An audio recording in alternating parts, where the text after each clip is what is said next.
Being 7:30 on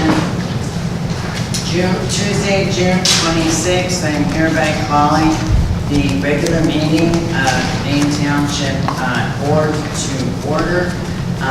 Could everybody rise for the pledge of allegiance? Led by Clerk Martin. Pledge allegiance to the flag of the United States of America and to the republic for which it stands, one nation, under God, indivisible, with liberty and justice for all. Clerk Delamas, can you call the roll? Assessor Moreland Cry. Highway Commissioner Kazmierczak. Clerk Giovanni's here. Supervisor Marask. Here. Trustee Jones. Here. Trustee McKenzie. Here. Trustee Carabota. Here. Trustee Sweet. Here. First order of business is I ask for a motion for approval of minutes of the April 3rd, 2018 Supervisor's Annual Financial Statement meeting. No? Oh, I'm sorry. Take that back. Strike that. First order of business is I ask for a motion for approval of the minutes of May 15th, 2018 board. Special. Motion for approval of minutes of May 15th, 2018 special board meeting. We can waive the reading.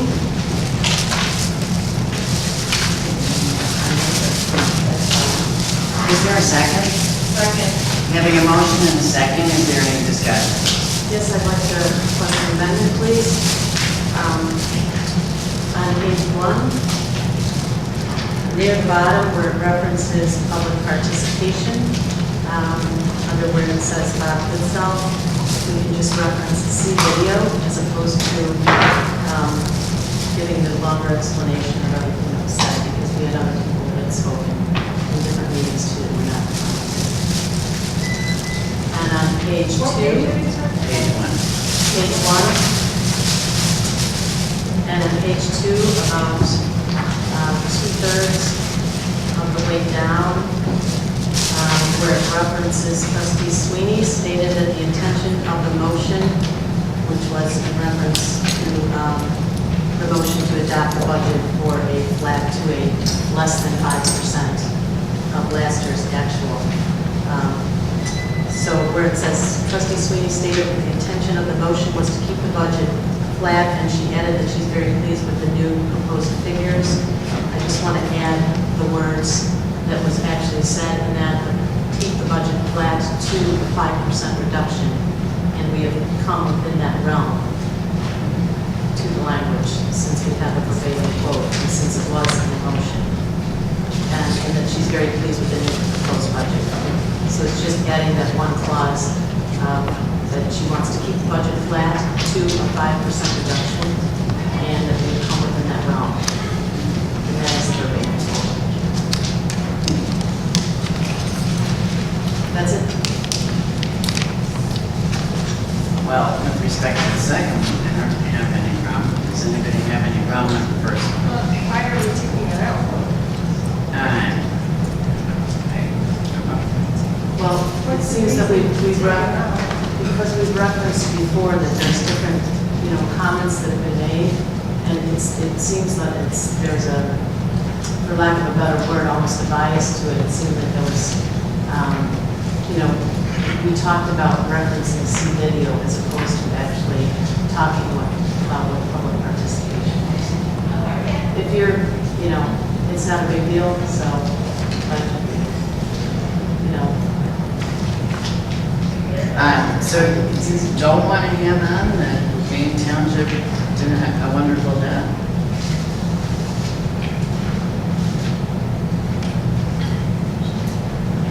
I'm fine with taking it out. Are you fine with leaving it in? Yeah, that's what I mean. Oh, Taking okay. out my request or my argument on that. So why don't we do this? We'll leave the comments because there's another comment that is also specific. We can put C video for both, and then we'll add your number to it. Everybody Well, good with that? I would prefer for the second one to keep it in there. You can take out the fact that, we have come within that realm, what I said, but I think Yeah. it's important that I said that I want to keep the budget flat to 2.5%. No, I said to say exactly. Oh, okay. Fine, Everybody good? gotcha. So then the maker of the motion and the seconder of the motion need to amend the motion to adopt the minutes as amended. Okay, so Well, we haven't made that, somebody's got I to make make the motion to adopt. the original maker. Okay, So so, I have to make the motion.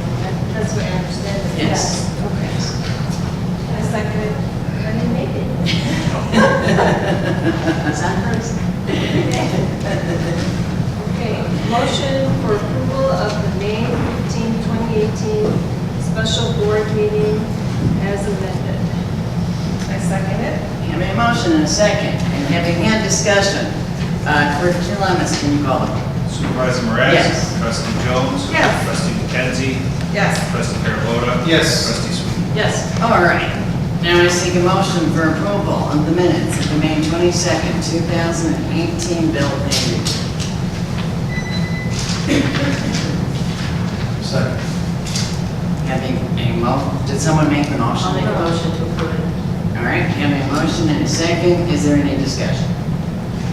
Hearing none, Clerk Lemus, can you call the roll? Supervisor Moran? Yes. Trustee Jones? Yes. Trustee McKenzie? Yes. Trustee Carabota? Yes. Trustee Sweeney? Yes. And now I request a motion for approval of the minutes of the May 22nd, 2018 Town Fund and General Assistance Budget Hearing. Motion to approve the minutes of May 22nd, 2018 Town Fund and General Assistance Budget Hearing and to waive the reading.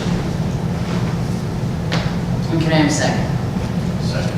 Having a motion and a second, is there any discussion? Yeah, the only, I just have a couple of revisions. Page 1, where it says board members present, just to be consistent with prior minutes, it should say board members present and other elected officials.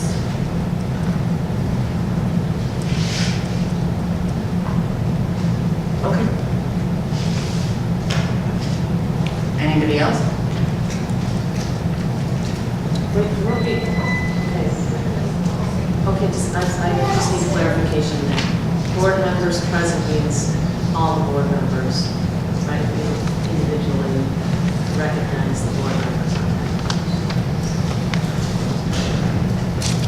The trustees are included in the board members, like there's a space in between, but Yeah, I guess that's what it's doing. So if all board members are present, it's just within that board members present. So move it up and down as the trustees separately? Well, it would seem that it would be more helpful to people to have, to know which, there were only 3 board members, not 5, Well, it would be- Individuals should be, it would be noted. consistent with prior minutes if it said board members, trustees, and then it said other elected officials after that. That's all prior minutes from.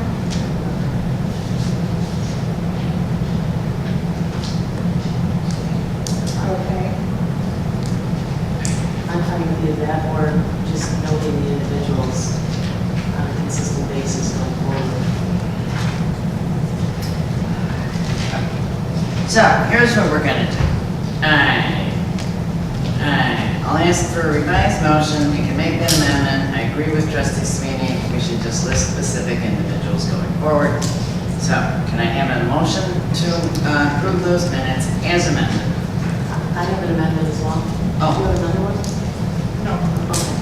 I would like, since this was a budget hearing with the intent to specifically hear from residents, because this is the once-a-year annual meeting that we have in a budget meeting, there were 2 residents that spoke, so I passed to one sentence, 2 sentences that I wanted to add to that that are very summary, because the whole point of this meeting was to, have residents come and speak in response to the budget that we had presented. So what had happened during the conversations that both Ms. Adam and Mr.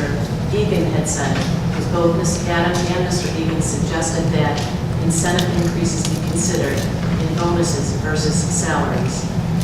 also that Mr. Egan suggested that we consider doing it as the Park Ridge Library has in bonuses. That's it.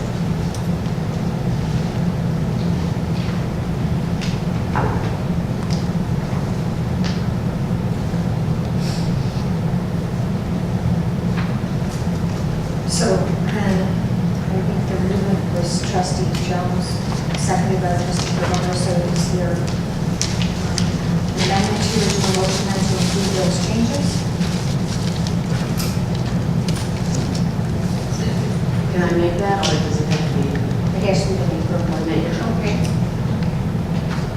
So, I'm sorry, where are you trying to get it? It's stapled, I have 3 different pages, so it's the second page of the meeting edits that I distributed.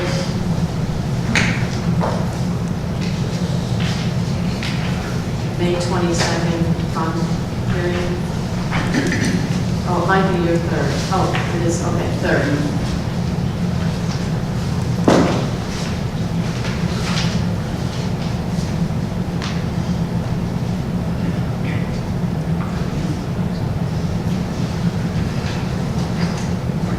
It's on the regular meeting. Your page 5 says May 22nd regular meeting.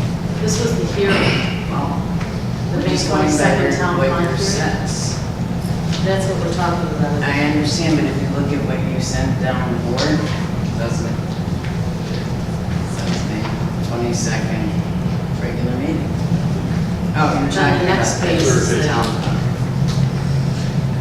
Are you talking about after the Donna Hannah sentence and both minutes? Just to add those 2 sentences, because I think we need some kind of summary format of what the residents, the whole intent of that entire meeting was just to have a hearing and have residents speak. So I think it should be treated differently than just, residents speaking. And we did allow, But we put that they commented and see video, right?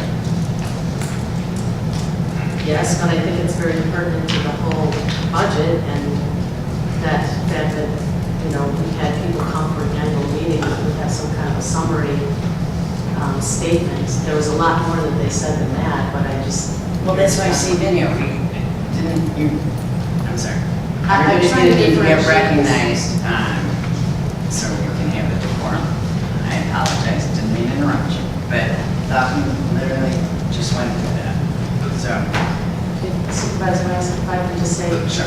that I distinguish this as being, differentiating this from a regular board meeting that we have every month out of the year, because it's specifically a hearing, and we're there to get feedback from our residents as to what the nature of, how they felt about the budget that we presented, and they were very specific as to talking about the increases that we were discussing as bonuses versus cost of living versus salary increases. They both specifically said that they wanted to see bonuses. I understand. And what I'm saying is, first of all, I think both of those public comments were repeated at the regular meeting, but also see video is the most pertinent way to get the full thing of what they said. I recommend. I don't think there's any difference in our duty to the public legally with respect to the budget hearing than there is with any board meeting. We have the same duty to the residents. And unless, is there a distinction? Well, public hearings are designed to solicit input from the public. So would you recommend making that change? I mean, it's up to the board. You have a certain amount of discretion with respect to that. You want to put it in minutes? It really is a mountain over a molehill. I think it's more transparent to actually talk about if there were other comments made too, that we would follow it, because this is a once a year for the entire budget. And that's why I'm suggesting that we differentiate this from every other board meeting.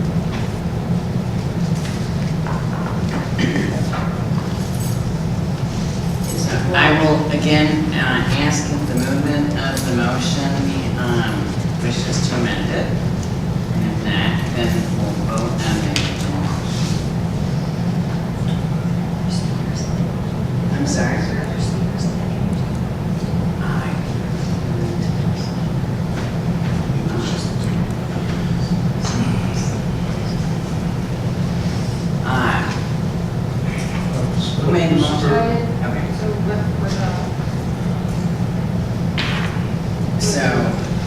basically, do you want to move to amend it to that, or do you want to stay with your original motion? So it would be to amend the first 5 minutes to show board members' presence and other elected officials in the December instead of having. No, we're over on this. That would be part of it as well. Yeah, Oh. yeah, the first amendment was to, Oh, okay, yes, correct. And actually, yeah, so the bottom part would say we've done that, and discipline residents and Joe Egan, Park resident, for Park Ridge resident, suggested that the incentive increases be considered in bonuses versus salaries. Mr. Egan suggested that we consider it as the Park Ridge Library has the bonuses. Well, actually, what Mr. Egan said was that Park Ridge Library has done a combination of bonuses and some other mechanism. That's what he actually. There's actually words where I strongly recommend bonuses. That's what he recommended for us. Yes, he also said that Park Ridge Library I was Board trying did a to say that salary summary. assessment study, Yeah. which was actually done by the city of Park Ridge. Right. So for the best accuracy on this is why we didn't do a summary on it, because you could be here all night, so I figure think it the out. sentence summarizes that you prefer to see us actually give compensation and bonuses. That's the problem. You don't have it. It's just.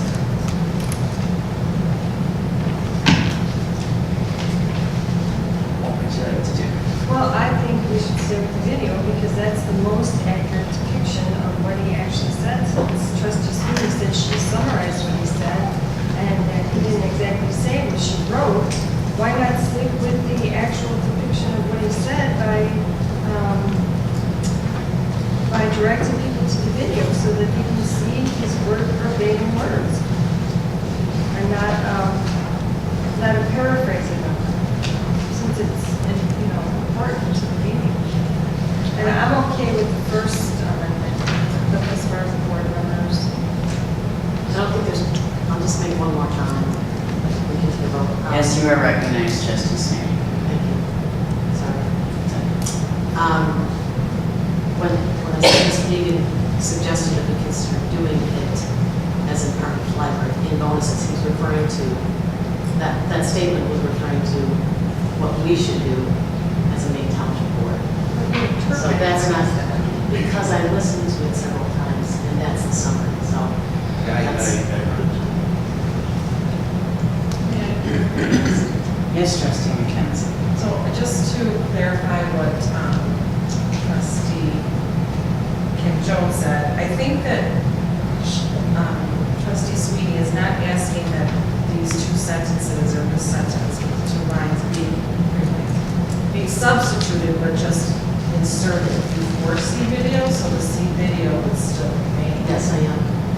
I understand. I think Trustee Jones understood.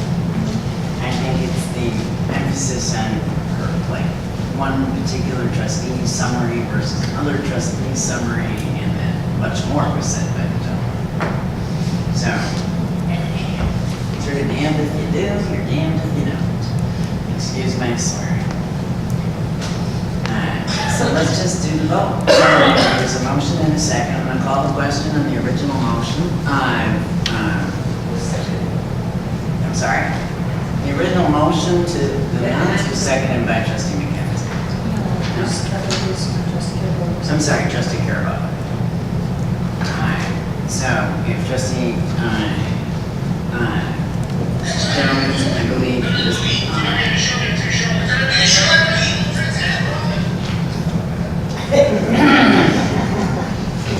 Shut it up. I apologize. Thank you. So Trustee Jones, make an amendment to change the title, as Claire suggested. I'll make the second on that. Can we call the question? Wait, no, so procedurally, Oh, the person who made the second. Yeah. I got it. I got it, so that's Trustee Carabao. Over to you. I couldn't hear. Okay, Trustee Sweeney made a motion. no, Trustee Jones. I'm sorry, Trustee Jones, sorry. Trustee Jones made an amended motion, a motion to amend, with including trustee McKenzie's amendment and to keep the C video as the same. And now it's over to trustee Carabota because the original second was trustee Carabota. This is the incorporated trustees. No, this is merely to incorporate trustee McKenzie's amendment and to see video as it says. Okay. Okay, so then we're back to the original motion unamended. Okay. So, Which was we had a motion and a second, correct? Yes. So, I'm gonna call the question on that, right?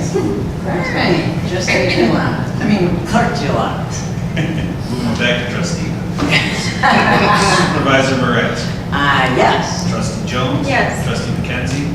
I don't know what we're voting on, I'm sorry. What The original.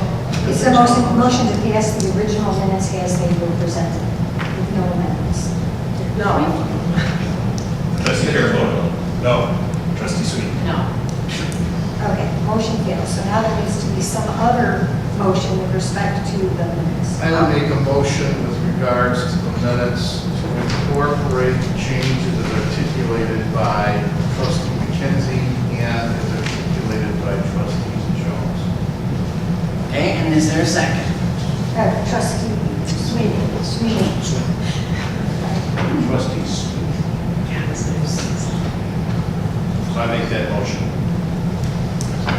And Second. having an motion and a second, clerk Giuliano, can you call the question, please? Supervisor Moran. Yes. Trustee Jones. So does it have to be voted on exactly as that, or can I still go back to our finding the first one, but the second? So I mean, this- I just this want to is- get the minutes Yeah, passed. this is a new one. I mean, if there's discussion on this, then we have to, it's the nature of the motion to amend it in some other way. Okay. No. Trustee McKenzie. Yes. Trustee Carabota. Yes. Trustee Sweet. Yes. Okay. Now,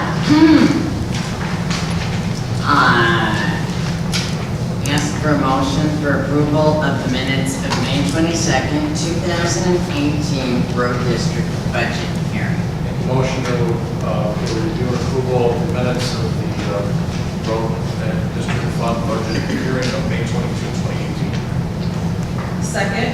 Having a motion and a second, is there any discussion? Yes, may I be heard, please? May. Same proposed amendment to the board members present and the other elected officials being inserted to conform with prior minutes. With the understanding going forward, we're just listing everything. Correct. Okay. All right, so now, trustee Carabota needs to make an amendment. Well, is there any other amendments? Please, God, no. Okay. I mean, we have about 5 more hours to go. So, trustee Carabota, are you making an amended motion? Yes. To adopt the minutes as prayed for the previous motion, but to incorporate the amendment as articulated by trustee McKenzie. I second. Wait, guys, will you do the original second? Okay. Motion and second. Clerk Giuliano, can you call the roll? Supervisor Moran. Yes. Trustee Jones. Yes. Trustee McKenzie. Yes. Trustee Carabota. Yes. Trustee Sweet. Yes. Oh, we have one more. All right. I need a motion for approval of the minutes of the May 22nd, 2018 board meeting.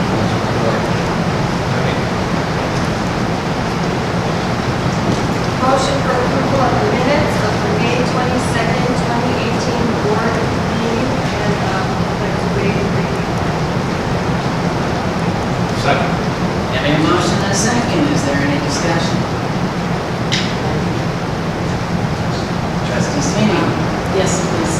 On page 5, about halfway down, there's a sentence that begins that there was a short discussion with the suggestion of one-time bonuses to be given to employees instead of salary increases. And I would like to change that to what I included as written, and I'll read that, and substitute that sentence. But considerable time was spent discussing bonuses versus salary increases. At the 31-minute, 50-second tape, the discussion with trustee Carota pursued and we should consider bonuses versus, it should say versus salary increases. And at the 34-minute mark, Supervisor Marasca said that she certainly understands that for next year, that the budget will have to be torn apart this year to accomplish that. Structurally, she said she can't do it, she can't change the policies. At the 36-minute, 22nd mark, Trustee Sweeney stated that if we got to the flat 5% less, we would then factor in what we would accommodate in terms of budgets for salary increases from others. And at the 41-minute, 42nd mark, Trustee Mackenzie suggested tabling merit versus bonus based on what she had heard from concerns being the residents that had spoken and the trustees, and especially public participants. And it's time because passing the budget was the focus. She suggested taking the discussion of merit versus bonus to the next meeting, and then she asked for a motion to recess.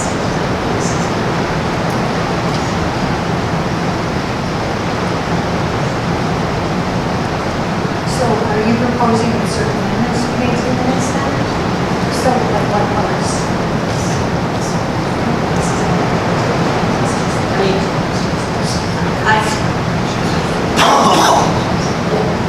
I'm proposing that what I wrote be included in the minutes, which would come instead of, in lieu of the sentence that begins, there was a short discussion, the suggestion of intent policies.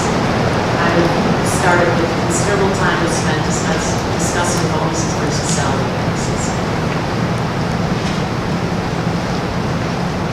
Okay, so then, this is another. And what I did was summarize the 15 minutes that we spent talking about it. Well, I'm okay that we have the considerable time we spent, but the tape speaks for itself.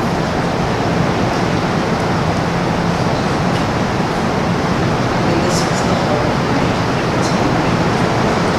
And Yeah, this is literally, I'm sorry, Justice Clinton, it said that the budget hearing was a different, it's a public hearing. So now we're back to this is the regular meeting. Right. So I think that to be consistent, we can rely on the video. And I think your first suggestion is fine. Can we make that compromise? I would answer it this way. I guess because there's no other reference to, it was not a short discussion. I wouldn't characterize it as such. And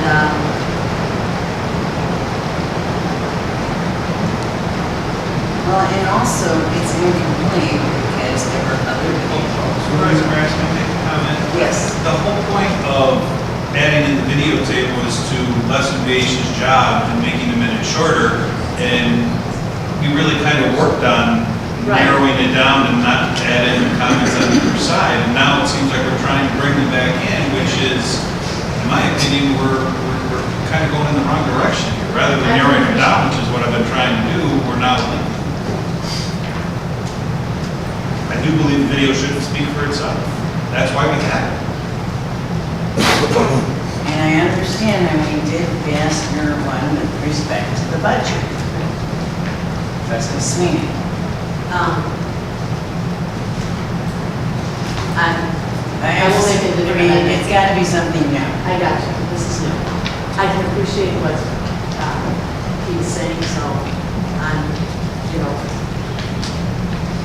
there's times that there's been verbatim, there's times that there's been summary. It just seems sometimes that the point's missing, but I'm willing to amend this again and change it to just the first sentence then, see video.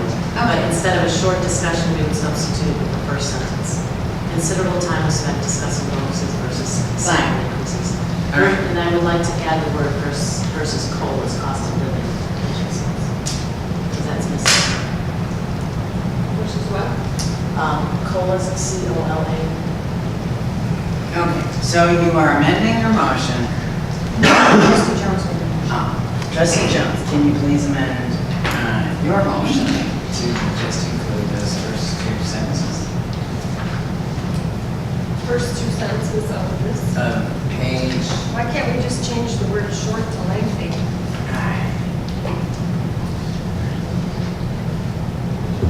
No, And I also- think it's this. That's fine. Supervisor, I'm sorry. may I say something? Yes. We had a handout too with township policies, and if you go onto page 8 of the policy, I know they're not numbered, but if you read number 5, which here I think was, in that context of what you were saying, meeting minutes shall reflect a summary of what was discussed in connection with each agenda item discussed. The summary of the discussion is intended to convey to the reader and to remind the board members later what was done and why. It is not intended to be duplicated verbatim record of statements at the board meeting. I mean, if you read those 2 lines, I think that more or less is what we should follow. And I think that, There's already an agreement. right, I think that It's trustee already done. The intent Sweeney. was there, and I just like to answer instead of. No, you don't need to We answer. already had- Your amendment is fine, because that is what we're doing. I think what trustee Jones is halfway down the change, there was a short discussion with the suggestion on time. I don't understand. Because, No, I don't understand what that amendment is. so I think what I understood from what trustee Sweeney was saying is she didn't like the fact that it said that there was a short discussion because it represented a lengthy discussion. So It's fine. can't we just change that one word from short to lengthy and then refer Yes. to the video? That's it. Sounds great. Okay. All right, trustee Sweeney, will you amend your motion to say, oh, sorry, trustee Jones. Just on that note, the video begins at 31:50. That's You fine. can say see video. Okay, so I'd like to amend my original motion to approval of the minutes of May 22nd, 2018, board meeting, on page 5, changing the word, there was a short discussion to a lengthy discussion and adding the time of 31:50 on the video tape. All right, who made the second of that? Trustee Giordano, over to you. Second. All right, motion second. Clerk, do you want us to call the roll? Supervisor Moran. Yes. Trustee Jones. Yes. Trustee McKenzie. Yes. Trustee Carabona. Yes. Trustee Sweeney. It's 40 minutes to get the minutes. Okay, so, now, is there any public participation on a non-agenda item? Non-agenda item only. Okay. Moving right along, I'm asking for a motion of approval of general assistance expenditures. A motion to approve the payroll dates of June 1st and June 15th, and general assistance checks 51327 through check 51391 in the amount of $59,429.78. Second. Have a motion and a second, is there any discussion? Hearing none, clerk Lamas, can you call the roll? Supervisor Moran. Yes. Trustee Jones. Yes. Trustee McKenzie. Yes. Trustee Carabona. Yes. Trustee Sweeney. Yes. I need a motion for approval of the road district expenditures. Motion to approve payroll for pay dates of June 1, 2018 and June 15, 2018, and road district checks number 20404 through check number 20453 in the amount of $136,480.36. Second. Have a motion and a second, is there any discussion? Hearing none, clerk Lamas, can you call the roll? Supervisor Moran. Yes. Trustee Jones. Yes. Trustee McKenzie. Yes. Trustee Carabona. Yes. Trustee Sweeney. Yes. Now I'm asking for a motion for approval of the general town fund expenditures. I make a motion to approve the payroll for dates of June 1st, 2018, and June 15th, 2018, and the general town fund checks number 55986 through check number 56055 and 56059, except the check number 56050 was voided and it was replaced with check number 56059. Check number 56050 was to Blue Cross Blue Shield for $56,915.46.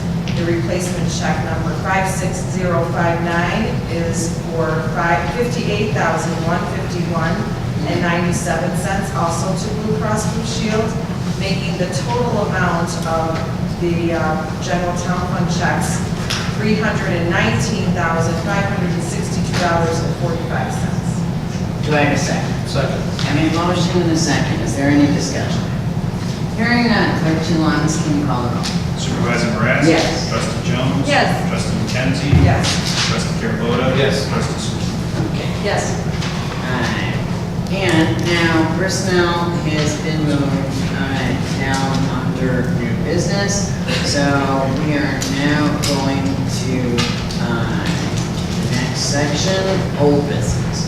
And everybody should note that discussion and potential action on all of the following items listed under old in business is possible.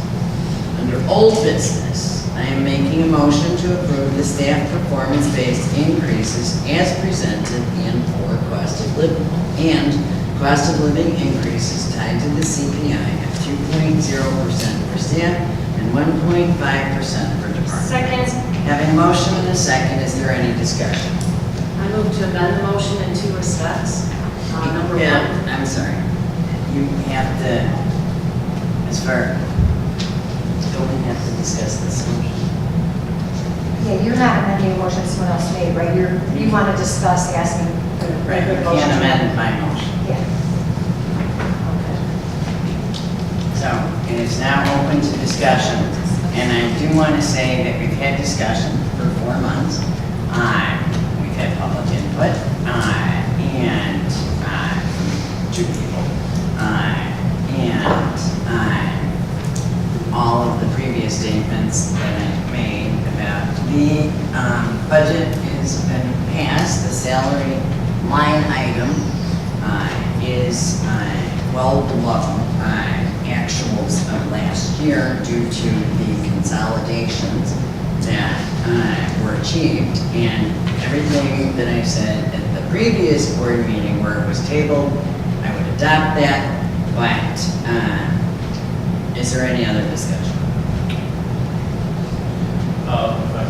Trustee Carabota? Yeah. This is going to be comprehensive, but I think it's very important. Adding to what was discussed previously, again, the issues May 22 meeting were pretty much focused on was our final time that we had to get the budget done in order to get it in by June 1st. It was a pressure cooker situation, and we had a trustee leaving town. We wanted to make sure we did it right. The issues involved two things. That was one, passing a budget, our first budget, that was my first budget, as a trustee, and number two, also addressing contemporaneously pay increases for employees. And I couldn't say it better than Laura's letter in our Maine News that we got last Thursday in the mail, in which Trustee Moran states that Supervisor Moran said our adoption of a very streamlined budget, right in the first sentence. And that's what was accomplished on May 22. Why is that so important? Why do I point that out? We went through a lot to try to get to real numbers, working with real numbers, and then from real numbers to a budget that at first I thought I saw a 10% cut, then a 5% cut, and it ended up level at a savings of approximately $1 million to township residents. And the reason why it's so important is what I've been talking about since I became the trustee May of last year. It sat in this chair, actually, sat in that chair all the way through to when I was walking into the May 22 meeting, okay? And I also addressed it during an extensive telephone conference I had with Supervisor Moraz from 3 o'clock to almost 4 o'clock that afternoon before walking into that door on May 22 at 6:30. The issue that I keep bringing up was brought up also in the same newsletter by Trustee Kim Jones. Trustee Kim Jones brings up a warning of consolidation efforts going on and elimination efforts going on in township government going on in Springfield. Holy cow, it's happening, and we provide a phone number to call, quote, to voice your concerns, end of quote. I've been ringing that bell for a year, and the people that have painstakingly attended our meetings over this time period, I'm going to bore you a little bit. Well, we do have to keep our comments, I mean, please, because you did say a lot of this, and I'm sorry, I don't mean to interrupt, but We reference to 3 bills. There's House Bill. no, I'm sorry, it really needs to be on the topic of this. I'm on the topic of this. House Bill 3133, the Township Consolidation Act, that's been pending since February of last year. Okay? It's co-sponsored by 1 Republican, 4 Democrats, representatives. The weight has to be given when we're deciding whether or not to go ahead now and go with pay increases for township residents, and publications show that we may be giving pay increases of 5% or 7%, etc. There is Now- no 7%. Now, 5%, say, whatever the percentages are, whether it's COLA or merit, how we put it together, we have to be able to address that. There was House Bill, and I talked about this before. There was Exactly. with the help of Deborah Caton, who was a reporter. She talked about House Bill 496, which arrived passed the House in March 29 of 2017, was voted on 111-2. Sponsored by 9 Democrats, 4 Republicans. It affected 18 townships, okay? And the movement is to consolidate townships where if you're a township and you're you have a border with another village or another governmental body, the township gets absorbed into that governmental body, and within a certain time period, we have to turn over our assets, shut the lights off, okay? These matters are not just percolating in Springfield, they've been blowing up since back in 2015. Back in 2015, if you recall, Evanston came forward and they consolidated their township into Evanston, and that township is now gone.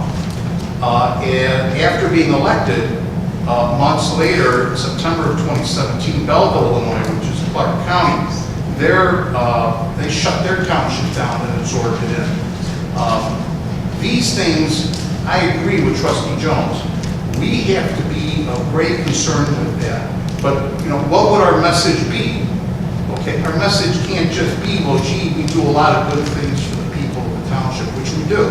And we're award-winning in doing it. And our staff over the last year has done award-winning work still, even with, and this is the point that needs to be made when we're trying to consider, do we give these pay increases or not?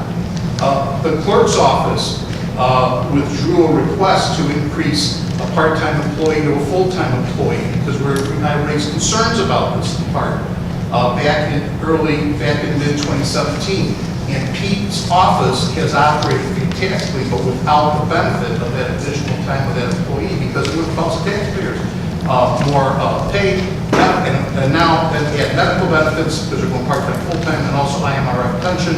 Because the other problem we have is the IMRF pension. We're not an in-house pension, but we have a 401k. Everything we do increases the pension liability of the taxpayers. That gets back to Springfield, okay? This is a Democrat-Republican together problem, and this board is a Democrat-Republican board trying to come up with those answers. And with the battles that have gone on back and forth, you're able to see those because the Open Meetings Act, these things go on now in public rather than behind closed doors.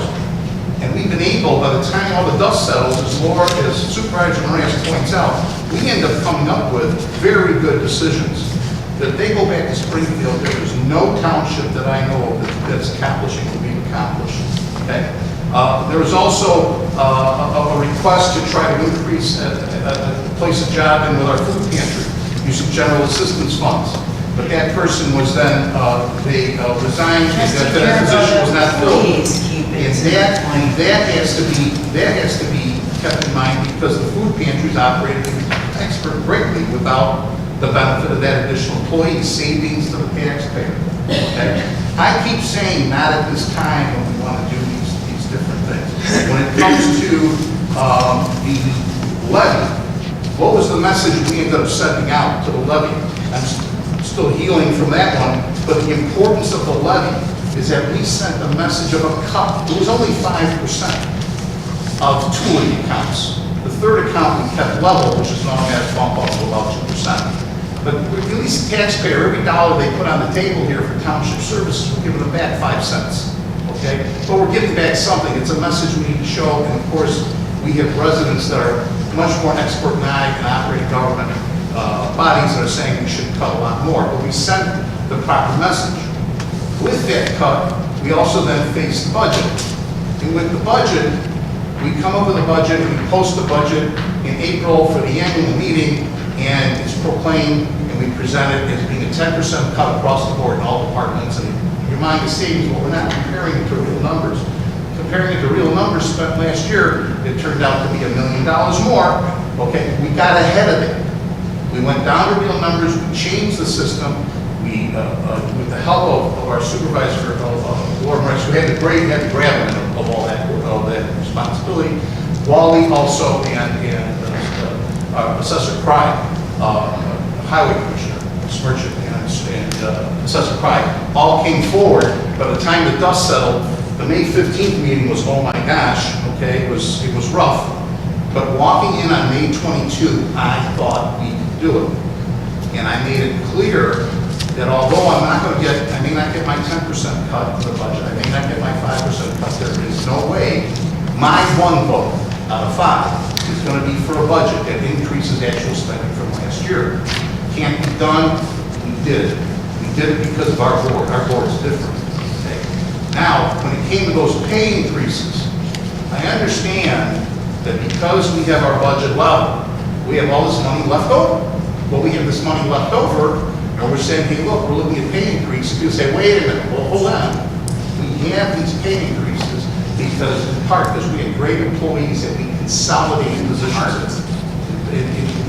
Consolidated positions, where even Mike took on more responsibility. We have consolidation there. I have a list of the consolidation positions where employees in-house are taking on more responsibilities, and by the time up the dust settles, payroll's cut, benefits are cut. Now, one service has been brought down in quality, and it's something we got to keep in mind. Okay?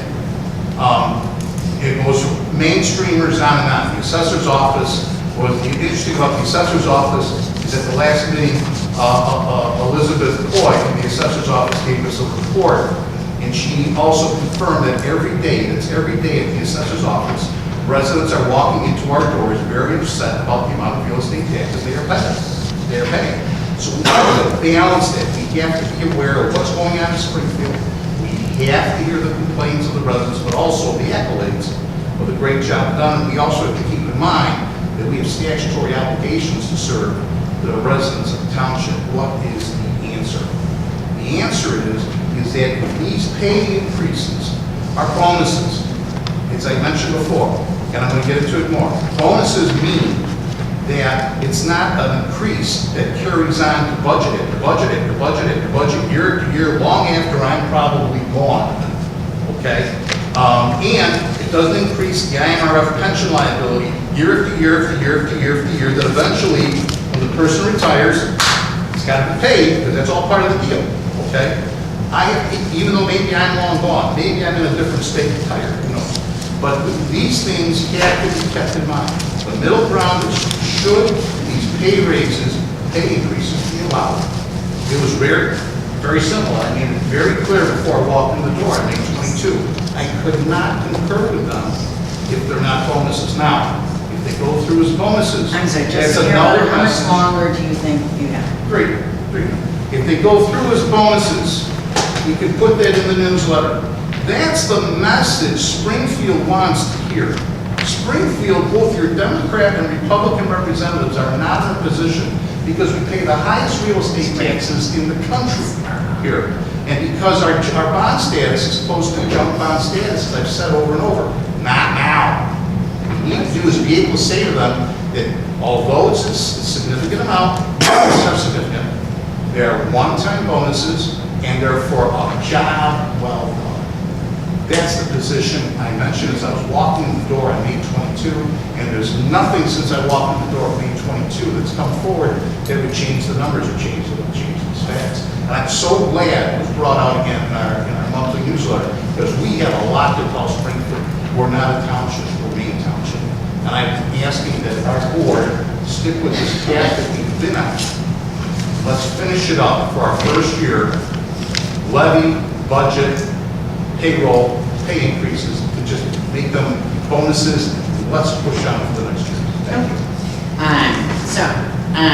When we did the budget, there was, it was on file, and we were told, and I could give you the exact part of the board meeting that it was told, that if this budget were cut to what trust, and it was specifically trustee Carabota who said this, between flat and 5% decrease, which I have to point out, the salary line item, which has been on the table for 4 months. 4 months. There's absolutely, prior to last meeting, never ever been a request to calculate his bonuses. I have to also point out that bonuses are taxed at a 25% tax rate, so it isn't, according to our accountant, there they are. Not yet, I'm not done. The thing is that the 200,000 line item in there was part of the budget. And the $200,000 line item encompasses all of this. It's not, we're not adding to anything. We're not, it's a false narrative. It is also almost $250,000 less than the actuals of last year. Because I did consolidate, it is significantly lower than last year. Maybe not $250,000, but somewhere in, we had the number at the last board meeting, but it is significantly lower than last year. And because we consolidated, I consolidated, at my suggestion, and made many, many cost-saving measures recognized by Donna Adams, who complimented our first budget as being one of the best budgets she ever saw. The one before we cut 5%. So you can't, it's the employees who make it run. For the first time ever, I did performance-based merit increases. 14 out of 46 people. And there's absolutely nobody that goes over 5%. Nobody. With the total. And even to the point when we promoted Mikey, we took away the increase. We gave him a small increase in recognition of the promotion, but took away what would have been a merit increase. Same thing with respect to Oksana. We saved a ton of money there. And the same thing with respect to the person we intend or are seeking to hire. We've cut that salary from a starting salary that is coming up in your board packet of $43,500 $3,000 to $33,000. So a savings of $10,000. And so all of these were achieved. So that line item contained all of it, every single thing, any potential merit raise and any cost of living. Because the people who did so well as to merit, no pun intended, merit raises, should not be penalized that they can't get cost of living. And I know, like, that may be a dirty word in some people's lexicon, but it's tied, it's not a number picked out of thin air. It's tied to the consumer price index. And we can't function without the employees. You can't ask them to do this. Bonuses are a completely different structure. It has to rip apart the budget, and it's almost insulting. I mean, because we've now had it 4 months, and the employees could get the impression that the board doesn't care that they've done such great work. They really could, no matter what accolades are set. And so, but the bottom line is it's in there, it's accounted for.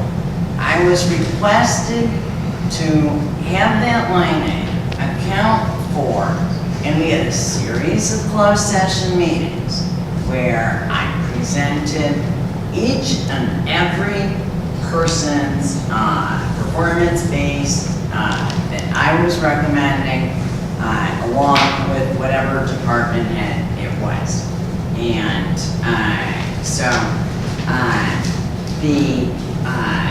to restructure, we're not tabling it another month, and the fact that it's gone on, that the township's able to function, despite the fact they haven't gotten it, does not make the reverse true.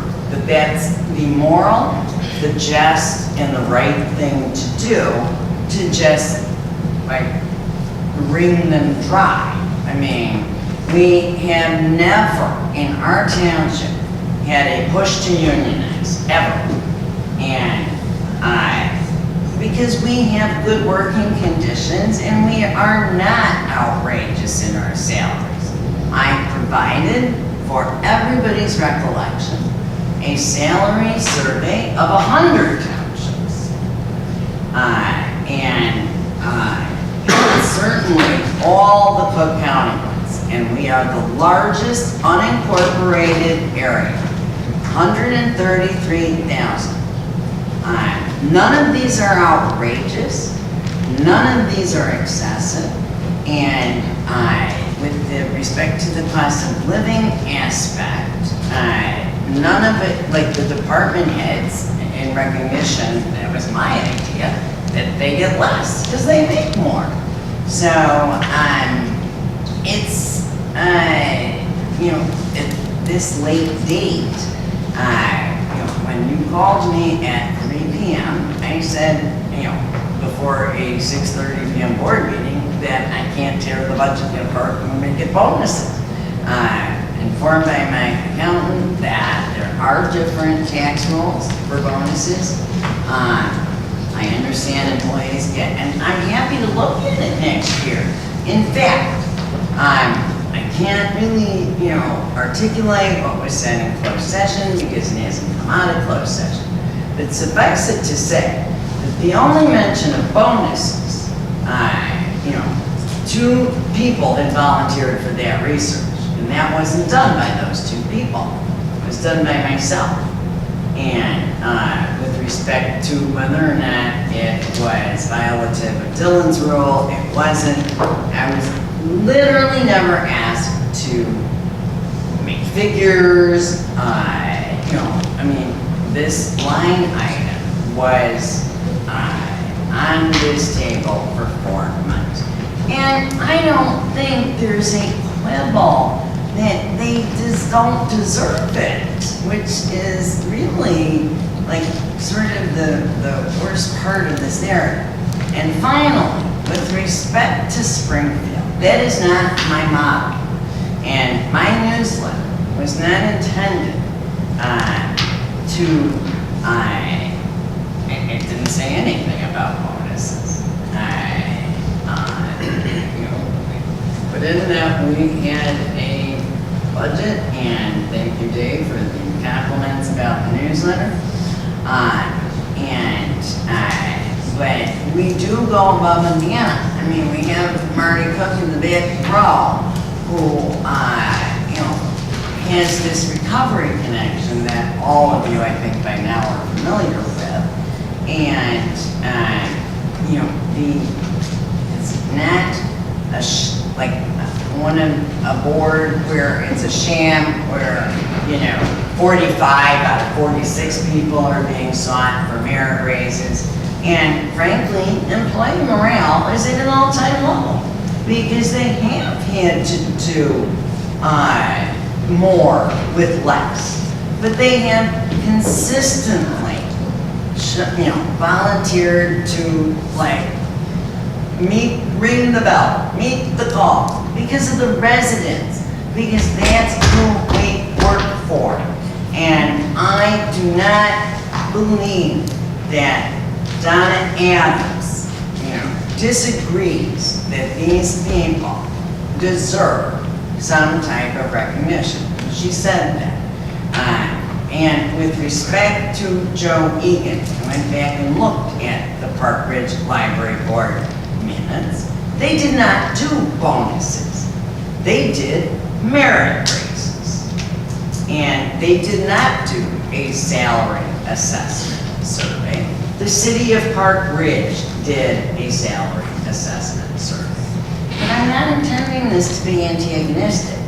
I'm going to end, and I'm going to allow comments by the other trustees, any person who hasn't spoken on this issue previously. I would like to ask to respond to that very briefly. Trustee Carabota, we really need to let other, wait, Trustee Carabota, please don't interrupt me, and we need to let other people talk.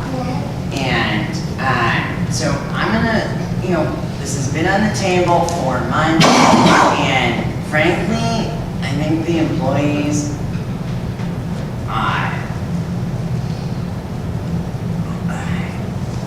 I'm not going to speak for them, but I'm going to speak for them. I don't think people who have never worked in government understand that, a performance raise means everything in the world to somebody. And then it's all, the IMRF part, it's all included in that budget. The budget we passed. The budget that is, those funds are set aside for that. So, it really is somewhat disingenuous. And I don't mean it personally. For the record, I'm asking to respond to Hang on, I don't mean disingenuous, I'm sorry. No, I'd like to respond. Trustee Carabota, can I finish? Disingenuous is not the right word. We all understand your position, okay? But we're not Springfield. We've always had good government, and we will continue to do so. So it isn't, at this point, the employees really, I think, want the question called. And nobody has brought forth, it's not a simple matter, and I'm totally open to bonuses for next year. This isn't raising the levy. It isn't raising the taxes. It's in the budget we passed, which is what I really want everybody to keep in mind. No, I'm going to recognize Trustee Sweeney. Can he make one comment, since he's been affected? Well, I would like to respond. if it's not repetitive, It's not repetitive. Very quickly, we also have to remember the Pay hikes in Maine Township, question mark, how about consolidation instead? There was an article published that we talked about it at the February board meeting by Ted Dabrowski and Wirepoint. Illinois household income up 111% in the past 30 years. State pension benefits up 1,064%. But trustee Carabone, That it's was the an same. article that I talked about in the March 2018 That's the meeting. state. I am telling you that these are things that the state can pull the plug on this township. I No, want I'm to be sorry. able to say to them. The board that we have has to be, to do that. that we have to be, no, if the I know bills the that are bills. going, I the know bills the that are bills. going is 10% of voters can put it on as a referendum. I And if it understand. passes, I right, understand. and if it doesn't pass, they can keep going every 4 years until it We understand, and you have said that. saying it's 5%, I they're not have going to worked understand 5%. worked very hard to consolidate positions. That is why I have been doing it, and to institute other cost-saving measures. And I think we're at the point of talking, repeating ourselves. Trustee Sweeney, something that you haven't said at a previous board meeting. Okay. I think the question we have to answer here, and the reason we're elected officials, is what do the residents of Maine Township want? There's 135,000 residents. I have a sphere of the people that I know, we all do. I think we've got a group that take advantage of the services here at Maine Township, and we've got other residents that we have to answer to too. So I would like to say, I know specifically, one of the reasons that in fact, what you referenced in the Wirepoint's article was brought up before, but we're looking at, is our role as trustees and as a township board to really ensure that we provide a hedge against inflation of the 2% or, provide merit-based raises when we have people in the community that are taxpayers that are paying, that have not seen the same level of increase. Trustee Sweeney, that So, was all covered in the previous comments. Right, but we've had another meeting talking about this, but I want to remind you, Supervisor Morask, that the draft we got, the first time we went through this was April 3rd, so that's 2 months, not 4 months. And we said we weren't going to micromanage this, and we were very thrilled that the budget got down to flat and below flat to 5%, not to 5%, but I did a lot of analysis over the last several days since I got the board packet. And I looked at what we actually saved in salary line items alone versus last year's expenditures, not last year's budget. And we saved about $48,000 in salaries alone. So we did some with IMRF and, healthcare and whatnot. But we don't pass along, we have a healthcare reimbursement plan where we give 95% reimbursement to coverage for township employees. That's not in the private sector. When our healthcare costs We are not the private sector. Right, so when our healthcare costs at Maine Township went up 6.38% this year, we absorb the cost, meaning the taxpayers don't see. And so we really gave an increase. I know so many people have come to me Again, that I'm are sorry. residents of Maine Township, and you know what they told me? That when there's healthcare costs that go up, it takes away from their salary increases, if they've gotten salary increases. So we just bared the burden of another 6.38% in healthcare costs. I'm sorry, which that we we're passing negotiated along to down the- from So 19%. right, but every year, I know somebody in particular that's experienced this every time healthcare goes up, they're expected to pay that increase. So my point being, that's just one example. I think it's a very positive thing, and we should be upbeat and thrilled that, we're willing to consider an increase of $120,000 as a bonus to give to our employees because we've got a good job. That's great, that's this year. That's bonuses. We can do something next year too, if we're incenting all the right things and people are reducing, we're cutting down, but we don't want to see any kind of an increase. Who's we? Who are you referring to?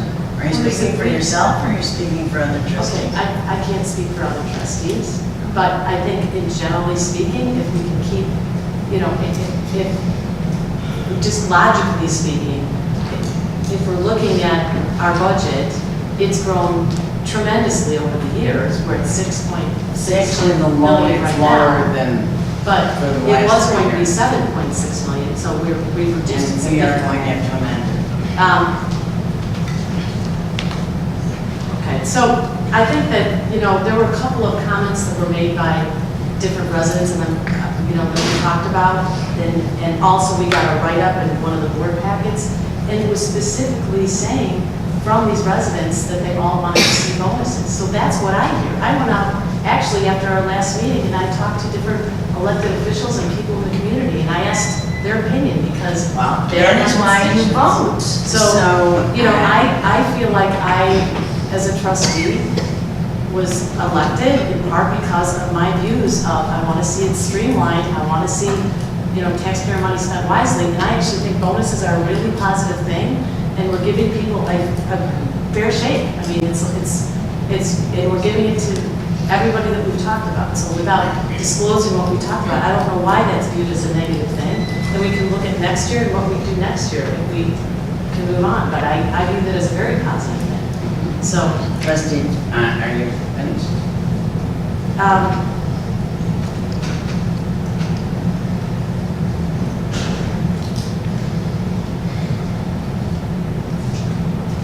I guess I just want to make the point that,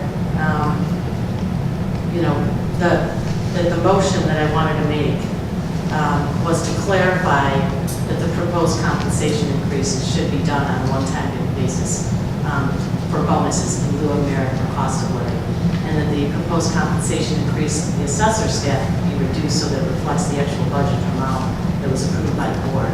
Because I noticed that the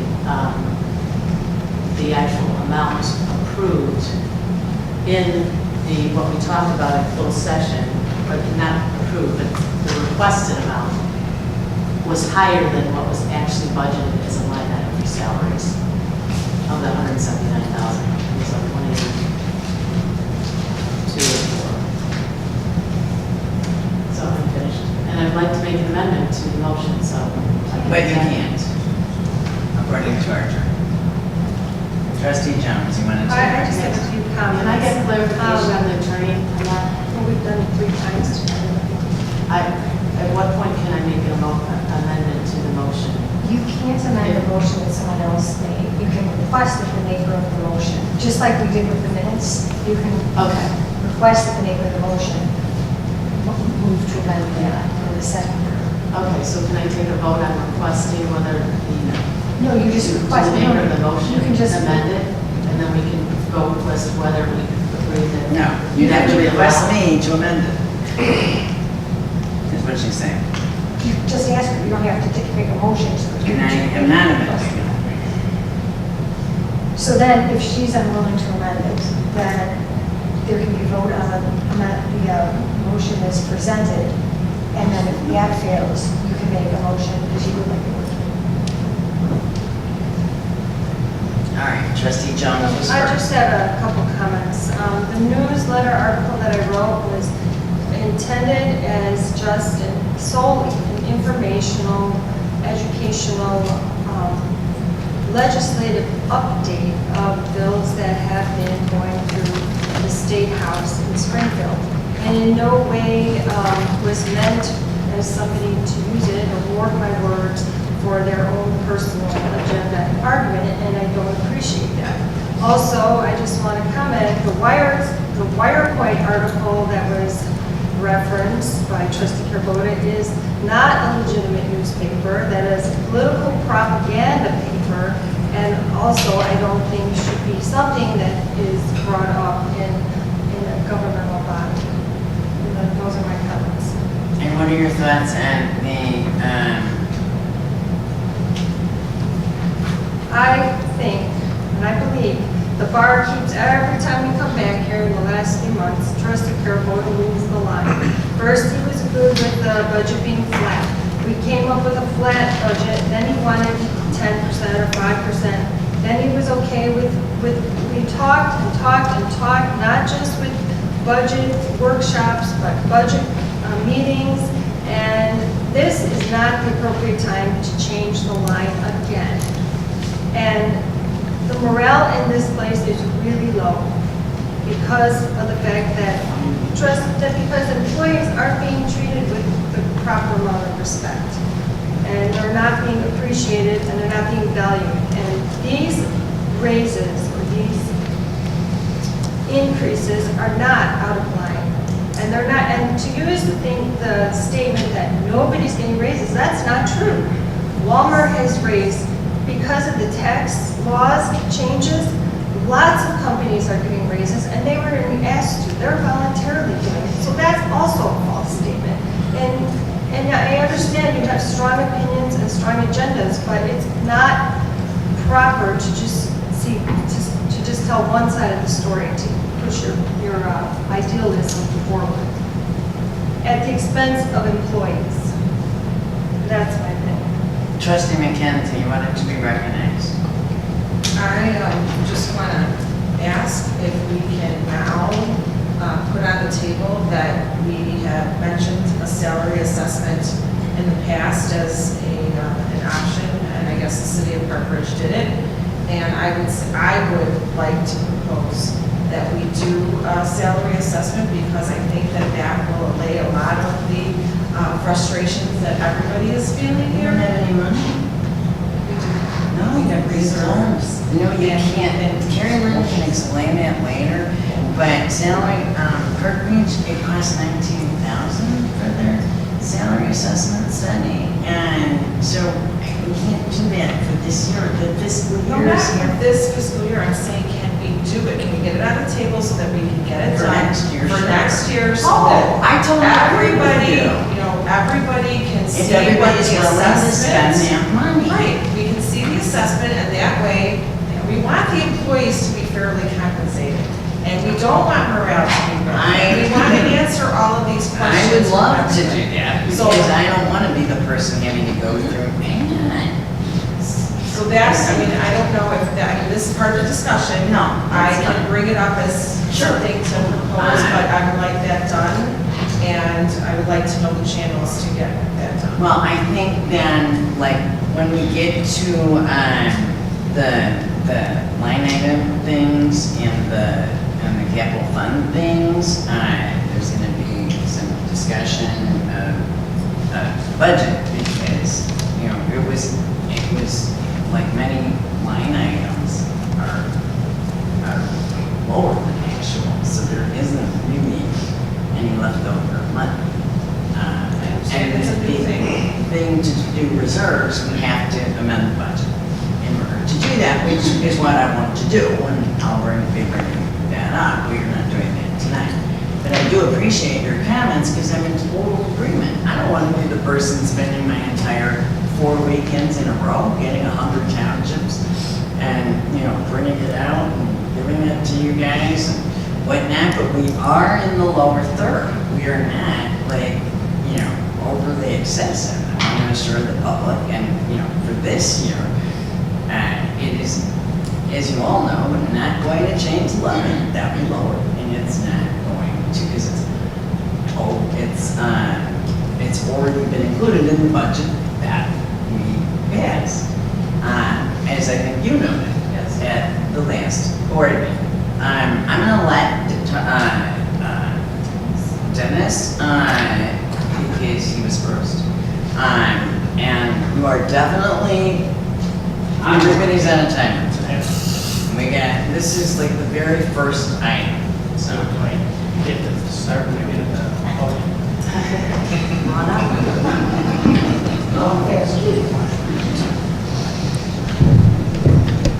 Hi, Dennis Martin. I'm a Maine Township resident, and I've been listening to the discussions for many, many months now. And I have my personal opinion from a business perspective. I see myself in the business world not catching up with many of the things that happen in the government world. So in the government world, we get a pension. In the business world, no pension. And, in the business world, many layoffs, not so much happening in government. And I'll be honest with you, I don't care if you have money in the budget or not. I think a bonus is terrific. You signed up to do a job, you're doing your job, you come to work, terrific. You did a great job, bonus. Doesn't mean that you're supposed to get a raise every time. There's people that change from one position to the next position due to various changes in the workforce. And a lot of people have to drop down and take a lower salary. Oh, gee, not keeping up with the CPI. And there's nothing done there. So you know what? CPI, I don't care. I'm a resident.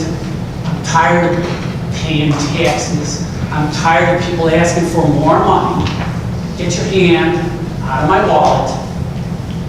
I'm tired of it. Bonus or nothing. Thank you. All right, so I've been informed that I should finish our board discussion before, any public comment, but one last time and then I'm calling a question. I have to call out Trustee Jones because, for a couple of reasons. One, I don't think it was fair that you discredited the source of that article, especially I'm about sorry. understanding research. Secondly, in regards to that article, I'm a researcher. I looked at every single thing. I looked at I checked the figures with the Department of Labor and the Treasurer's Office, and I looked at every single line item to see if that was true. And the average taxpayer in Maine Township between those years, 2009 to 2016, only got 7%. And we had 20% that we gave in salary increases, so that's a triple increase. That's a fact. You can go look and research. I challenge you to find out if you actually looked at it. This isn't, But based on we're that, not to debate a layer. but we are a board, and we should respond with, ethical truths. And to disparage, I think it's not fair, and especially the research, which is accurate. So let's talk about the facts. The taxpayers are sick of it. Dave is right.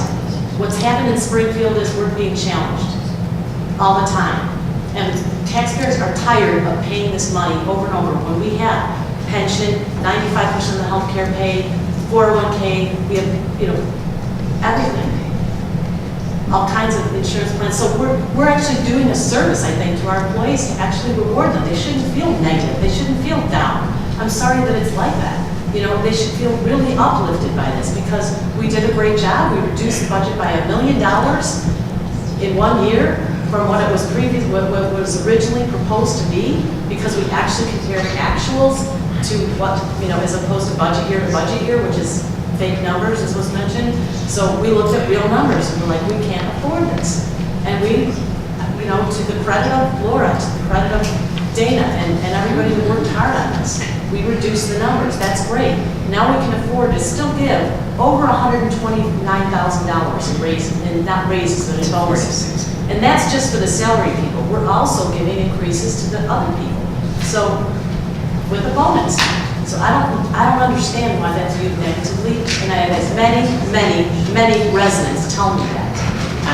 So, I'm sorry, each of us works for a living. Did you have a bonus or did you have a salary increase? I don't think that's relevant right Well, now to absolutely. the conversation. It First is. of all, we are comparing private sector where they're making a profit. You're to not in the government, private sector. Okay, government You is are not different. in the private That's sector. exactly what my point is. But so it's okay for you to have an employee increase. That is not a bonus, but it isn't okay for the people who work for you. Just warning you. This time. No, don't warn me of anything. been for It is years. not harassment. It is a valid I'm not question. saying it's harassment, I never used that word. I said You it's used what- it the last No, time. No, I did not. I said it's what the taxpayers are saying. They don't want township government anymore. It's on its way out the door unless we get our act together. We And I'm did. hoping there is going to be consolidation.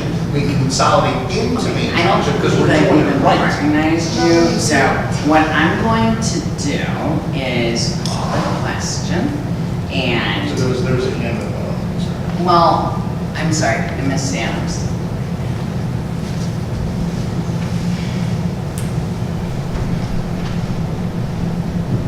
I'm going to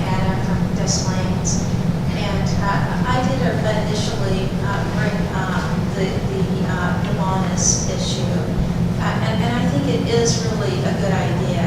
And I also wanted to say that when the tax cuts did happen, Walmart did not give salary increases. What they did is they gave part-time and full-time people who worked for 20 years, they gave them a one-time bonus of $1,000.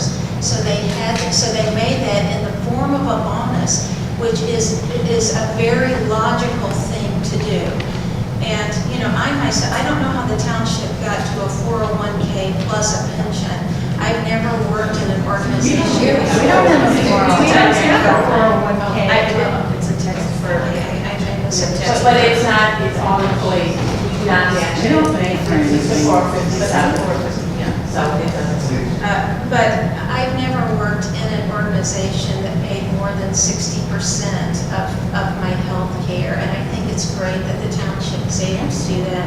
I think that the township has done great things, and I think that the employees are appreciated, but I still think that there's a lot of wisdom in doing the bonus at a time when so much is going on and where Illinois is being so heavily taxed. And I talk to a lot of people as well, and I know that a lot of people are choosing to leave the state.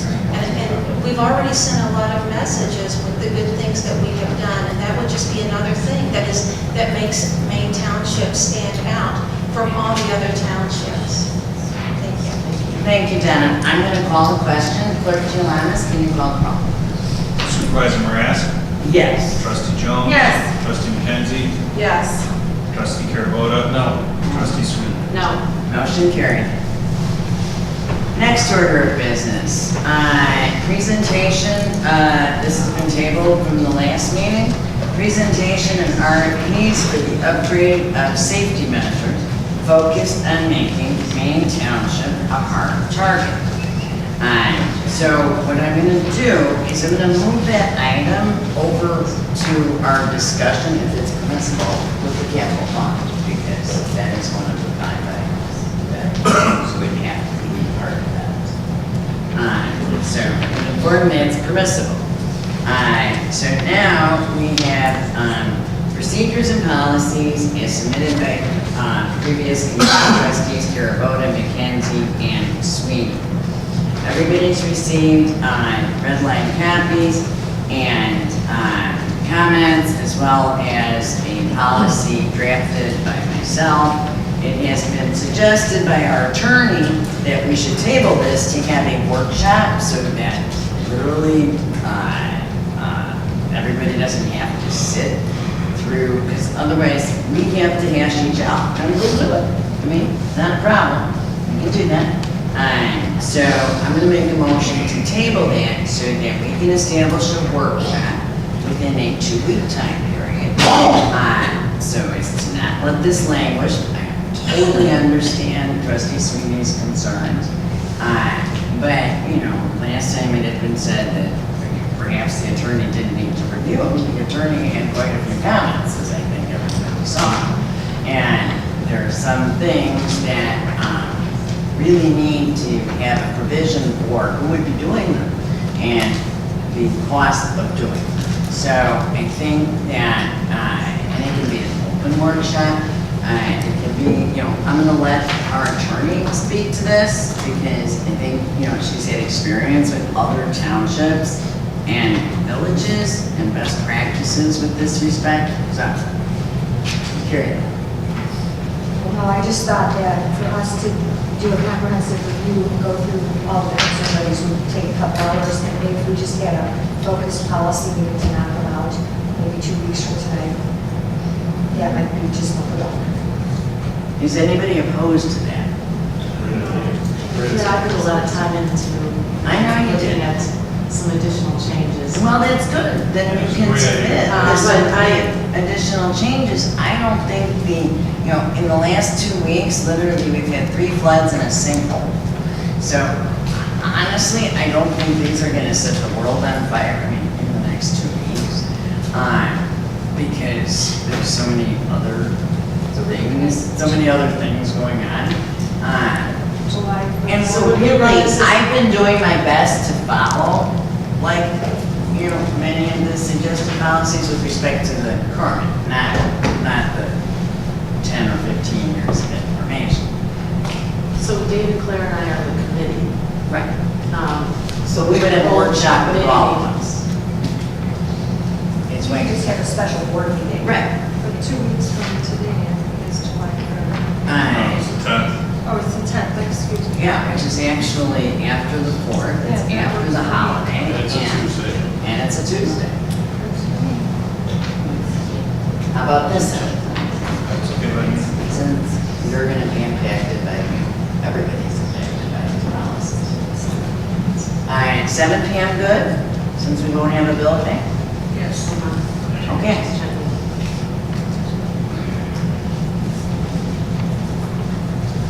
Yes. All right, I appreciate your cooperation in this matter. Can I have a second on the motion? to Second. table? Having a motion and a second in previous discussion, Clerk Gialamas, can you call the roll? Supervisor Marasco. Yes. Can I make a Oh, comment on this? sure. I did prepare some specific,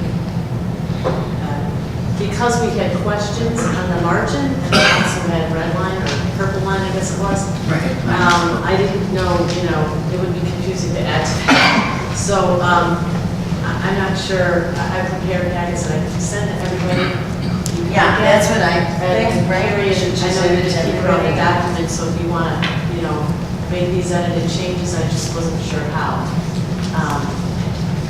But, or we could use this as a framework for the budget meeting, I'm not sure. Why don't you, do a email with a do not reply all, or the alternative submitted to Carrie Lynn, who can send it out to all of I us. can do that, I'll send it to everybody.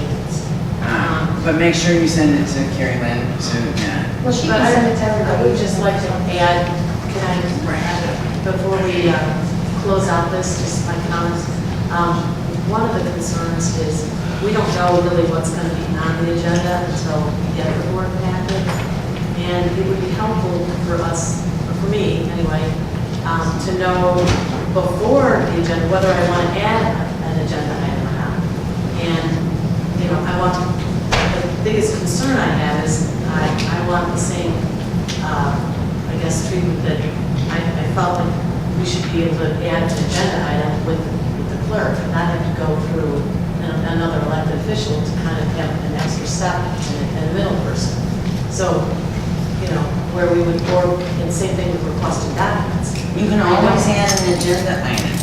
I think the policy, it literally says by Wednesday, and I can always send out a draft agenda on Thursday. I don't know. Right. But I see, It's really hard to get it Friday. Why did we change it to Friday? it was suggested, first of all, because the bill pay has to be done. You need the bill pay in the packet, and it is almost impossible to do. But in reality, in the last few weeks, we've had, been dealing with residents and the floods, but it was the attorney's suggestion that it be, Friday, and that it should be plenty of time. Normally, it's not, Think about it, it was rough, this one was rough. Well, but you're not expected, That was on, here I am on trial, Lady Joliet, and the back on Friday. it's the job. I mean, So I just need to. it's been Friday. You were giving it to us. Hang on, I gave it Thursday as a favor. I just want to make this clear that when the board started, I was giving it Thursday in recognition that, that you guys had started. And, for years and years, it's been Friday. And I'm not one of those that says, oh, it's always been done, it has to be done. But you guys are very seasoned and cogent, and so. You don't want It's- questions asked on Monday, and then the next business working day, we get it Friday afternoon, Doesn't work. there's a So, lot. are you concerned that for the special meeting that she's not going to put things on the agenda? that you- No, I'm sorry. I was Because- concerned that. Yeah, I thought Because this one we're of the discussing policies this is at the about the special board. preparation of the Right. agenda, so Right, that would right. be a topic, that policy Right, we don't have to debate this right now. could be discussed when we go through that whole policy, the workshop, if you want to tweak it and tighten up the timeline or change it, And in the past 6 months, all of you have sent the agenda items in a bulk. In fact, this RFP for our target. And it falls right in line with our attorney's suggestion. Yeah, yeah.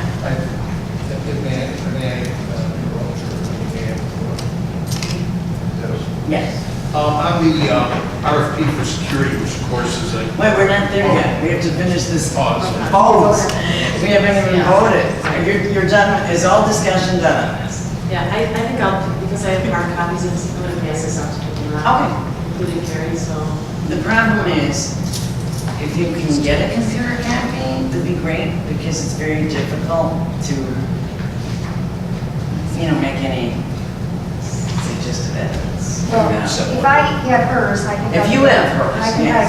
do it. This will be just for the voting board, because they're policies, they're board policies, or maybe other elected officials. It seems like a voting board. It's the entire board.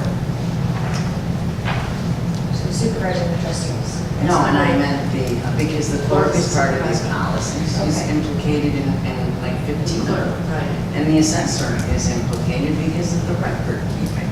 So if they have to abide by these policies, I think they should have some input into that. We're not taking any vote at the policy. I mean, is there a problem with having the entire? Well, I mean, the board directs the. Of course it does, but we're not taking a vote. This is a workshop. Well, okay, I thought we would do it as a special meeting and work on it and yes and then. That's what I. Okay, so you guys would vote as normal. I mean, they're not going to vote. I mean, Which ones though, I guess I'm not understanding, which ones like, with the assessor, the highway commissioner, like the parliamentary rules of the board, the agenda preparation? correct, all of those, But and how are they being involved in those? because don't they have to comply with all of these 15 Well- years of documents and, record retention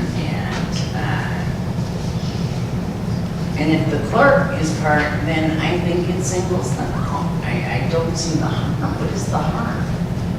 That the entire board be But involved. the board, they're not on the board, that's. No, I understand what you're saying, but is there a problem that you don't want the other elected officials? I would just say, that we should try, my suggestion would be, try our attorney's idea. Let's try it as our attorney was saying, let's see what we know. That's And what if I- there are things that impact the other elected officials that are in these policies, then yes, we would get their feedback on them. But then how could we vote? The clerk can't, it's the clerk is going to be impacted by every single one. Clerk would be part of The it. clerk is the clerk to the board, so yes, right? Okay, but. Being impacted either way, it is what it is. Right, so they can come to the meeting and participate in it, is that the concern? I mean, is this a public meeting or are we like making it private? Because why couldn't they be here? I mean, I'm just not understanding this. Well, if it's a special meeting, I have to be here. No, I get that. But, I guarantee you Wally and Susie would probably rather not, like, we don't do, but I don't think they can be excluded. It's a public meeting. Is that what you're asking? What would? I asked the question, is it just the board or is it the elected officials anymore? Well, any special meeting, we've always had. Well, I mean, it's an open meeting. It would be a meeting like tonight, but it would be a workshop. Well, I'm sit in the audience. Yeah. Yeah. Yeah, if I come. So you're included, you're welcome to come and participate if you Well, I want. sit over there. It just seems so silly, like, Did I give you a copy? Did I write up that word? I saw you have the notes. The copy that I gave you of this. I don't have a copy of it. I just handed it, Oh, that is this. or did I give it to me? Here, take mine. You can, I can give it to me.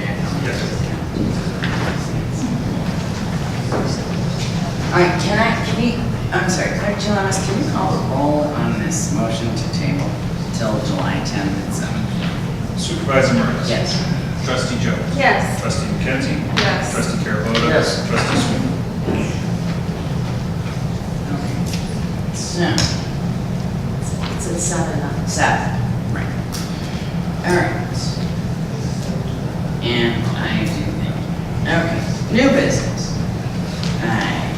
we have in your packets the resume of Christina Christie,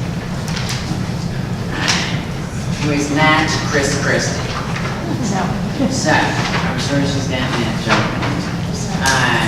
And I think Dana or Rich, Rich is operating the video. Dana, go to watch. So Rich is going to present while the video camera operates itself. And so I'm going to make a motion to hire the replacement for Oksana Bukacic, mainstay position of agency and program coordinator to start July 9th, 2018, at a salary of $33,000 a year.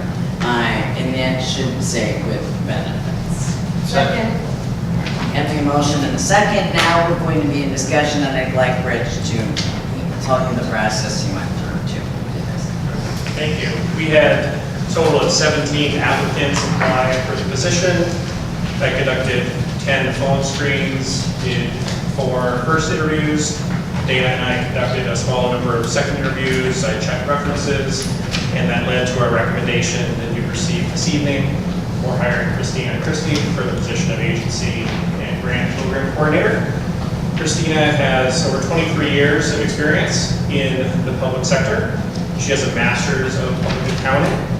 All of the related experience that she has directly translates to the various items on the job description for this position, including grant management, special event planning, as well as marketing, youth programming, and program development. On top of all of those exceptional qualifications, Christina is also a resident of our township and lives in Des Plaines. I really couldn't be happier with her as a person and with her qualifications, and we are submitting a recommendation for hiring her for this position this evening. Okay. Is there any questions, discussion? Is she here? Yes. In fact, I wanted Rich to introduce her. This is Christina. Hi, Christina. Sorry, it took so long to get to this.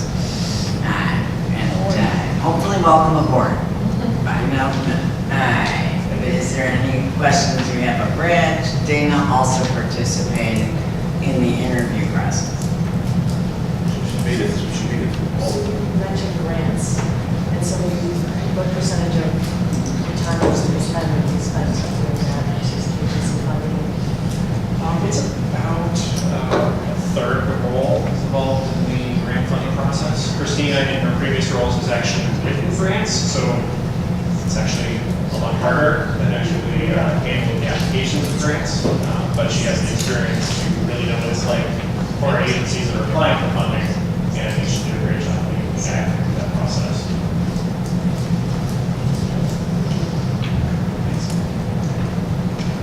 Thank you. All right, are we ready to call a question? All right, Clerk Johnson. Supervisor Marasco? Yes. Trustee Jones? Yes. Trustee McKenzie? Yes. Trustee Carabota? Yes. Trustee Sweet? Yes. Well, you are unanimous. Welcome aboard, and you have an entire 9 plus 4 days to acclimate, yeah, like 13 days, rest up. Agency funding is whatever, but I think you are absolutely, couldn't be more thrilled. So thrilled. I mean, not that it doesn't deserve a fantastic person, so we're very happy to have you. The next item on the agenda is renewal of the Garden Marketing Group contract.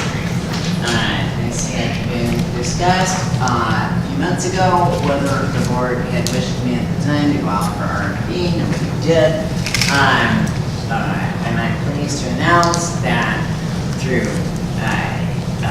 incredible negotiations and hard work, Mr. Barton did not raise his price in the works. It's the exact same price.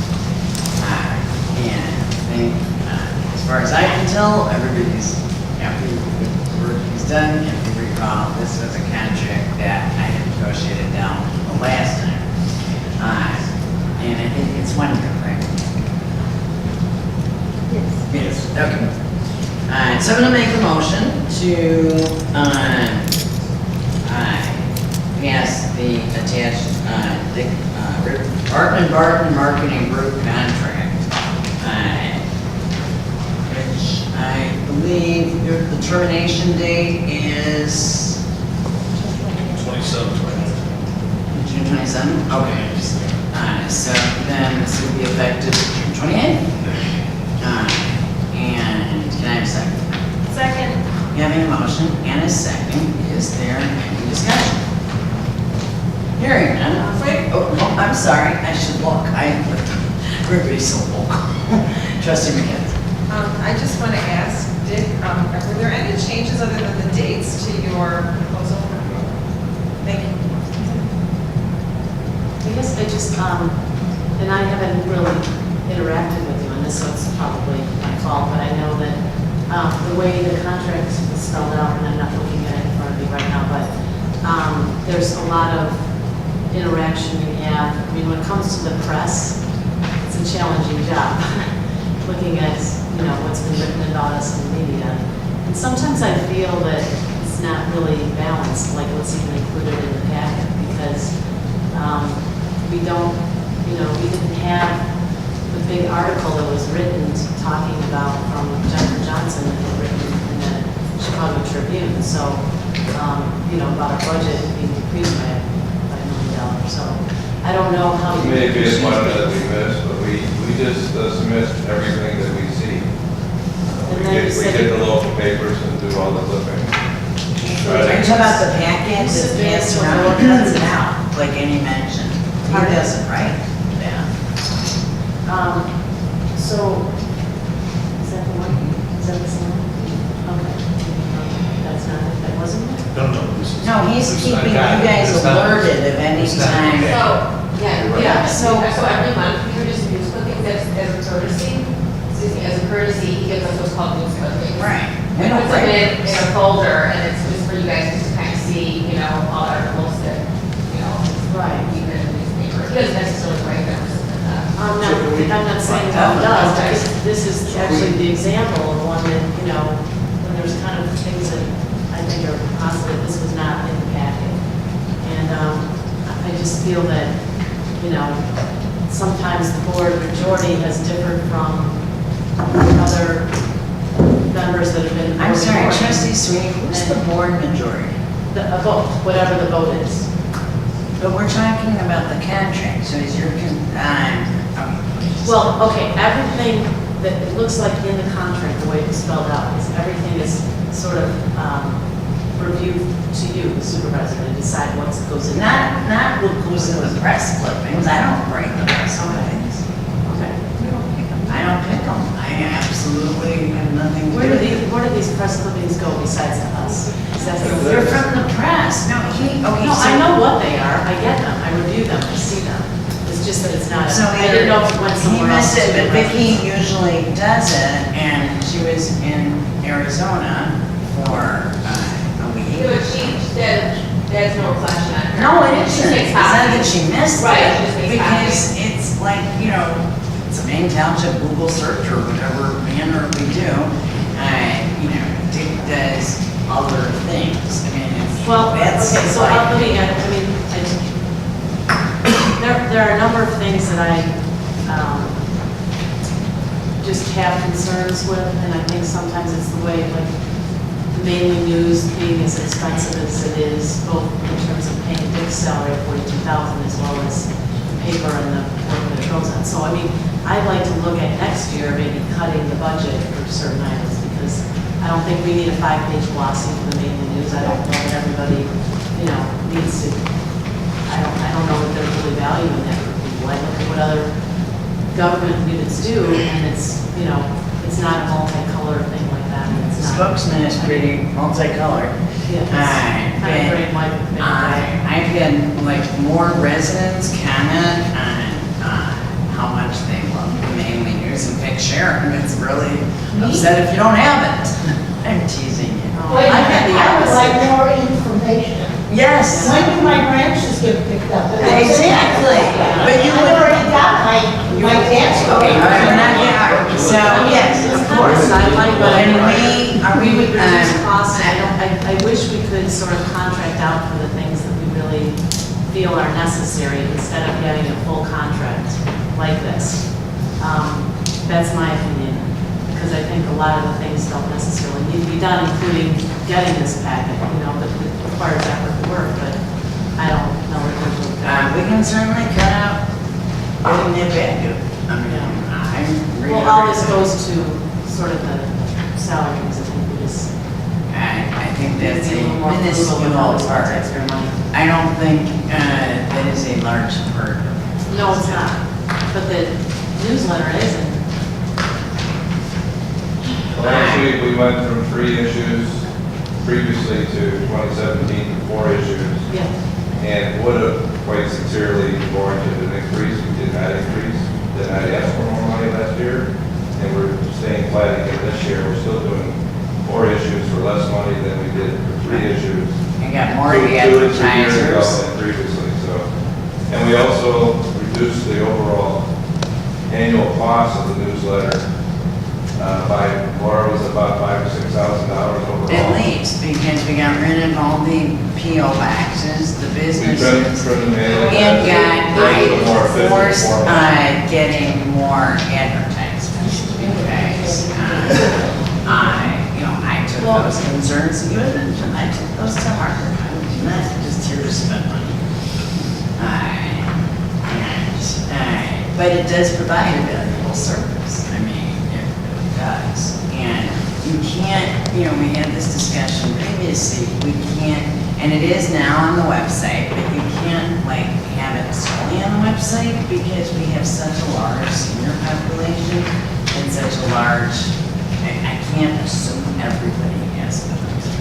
So your concerns, absolutely, we're happy to cut out the packet if you want. Everybody's always found that a valuable service. But I don't think his contract would reduce. I mean, I think that's sort of, he does that as a favor. It's not, it's part of it. We get all the local papers and monitor the online news and the. Oh, and I cut out all the subscriptions, by the way. We had duplicate subscriptions, Supervisor's office and a subscription to the Advocate Journal, the Herald. And then I found out either the clerks or some other office, and I said, it's one for the township. And I cut actually the Herald out because, so, and I didn't feel that the Herald, I rarely get calls from the Herald. So how was it the Journal and Topics advertised in the news? I'm sorry? Did we pay for that? No, they paid for it. They did. They paid for their advertisements in our Maine news. And then they asked us if we want throughout the year, if we want to be in special sections, the veteran section, the business section, that gives exposure. I cut those significantly. When I say. What did they pay to advertise in that? Well, it's all different. It's it depends on, I'm just asking for the Maine news. Oh, the Maine news, $600, right? Quarter page ad, mainly news is $600. $600. Most of them take a quarter page. And, we did have some intergovernmental, if you will, agreement with all the Maine Park District where they advertise us in their newsletter. So we advertise them, but when that's done, then they pay. And we always put paid people before. It's with the understanding that if we get a person or a company that wants to pay, they're coming first. So I was very pleased, because I didn't know previous did. Oh, it's impossible to get advertised, but it doesn't. People really want to advertise. So it is, my goal is to have it really start, it's just a limited rule. I cut it down page-wise. So I have a question about this also. How much do you actually edit, like something that's put into the Maine News? All of it. All of it? We have 3 people working on your account. Okay. So I had a concern, and I'll raise it now, because there were comments made about that there were vast misconceptions in the general assistance department as it related to the expenditures. And, as a board member, I don't agree with that because we were looking at actual expenditure numbers. What are you referring to? I'm sorry. I don't understand. It was in the Mainly News, and it talked about vast misconceptions. Well, it depends on the road, the column. General assistance. So, I guess, one of the things that I wanted to have in our board policy is the right to be able to see some things before they go out. Well, So that's again another It's in subject our for policy the for board the last policy. 18 It's years not that up to we date. handle this account, that all the content runs through Laura and Dana. They approve everything. Okay. Dan? So you edit it and then they look at the content. We clean it up, they approve it. They look at it actually about 3 times for every issue, all the content.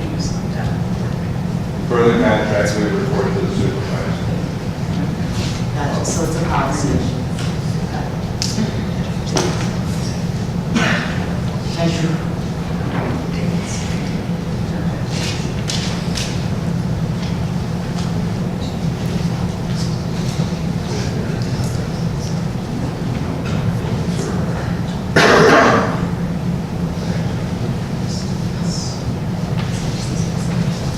Ready to call the roll? Oh, okay. Can you call the question? Supervisor Moran? Yes. Trustee Jones? Yes. Trustee McKenzie? Yes. Trustee Carabota? Yes. Trustee Sweet? Yes. Okay. Now, the next order of business is our IT contract.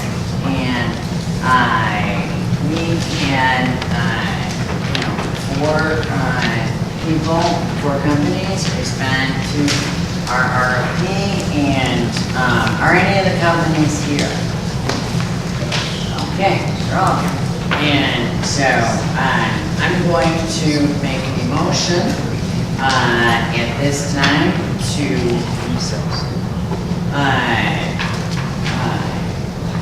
pick Warehouse Direct as it is not only the lowest of the proposals, there's no onboarding cost, and there's no additional backup fees, there's no workstation fees, and the system, I think everybody's been very happy with the system. So I'm going to make that motion. Second. Have a motion and a second, and I'll now open it to discussion. Is there any discussion? And sometimes, I know, like you said, Dave, that like wading through this board packet, I basically gave up on the RFP. And just, like, what does this mean? So, basically, the per month price will be the lowest because there's no onboarding fee. 2,600 includes all backup and all workstations. And if you had a chance to look at the other ones, there were some additional fees. No offense, gentlemen. So if there's no further discussion, I'm going to call that question. Supervisor Moran? Yes. Trustee Jones? Yes. Trustee McKenzie? Yes. Trustee Carabota? Yes. Trustee Sweet? Yes. Okay. Thank you, gentlemen. And so now that is going to be, we sent a termination letter to them for the previous contract. This is lower, by the way, than the previous contract. I hope you all noticed that. But, so, John, July July 1st. July 1st. So, congratulations. Thank you. Sorry you had to, all of it. Thank you very much for coming and for being part of the process. I did learn a lot. Next item of the agenda is page 2, prevailing wage ordinance. There was a typo in when it was sent from Karen's office, so didn't get to me.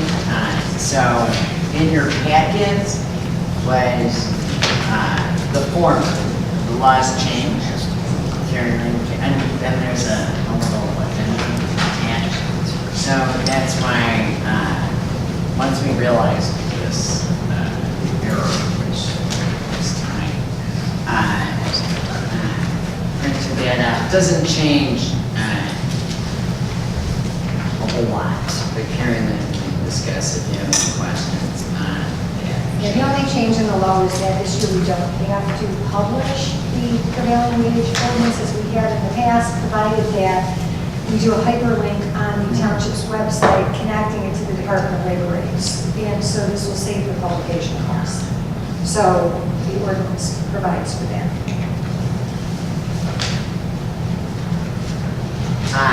So I am going to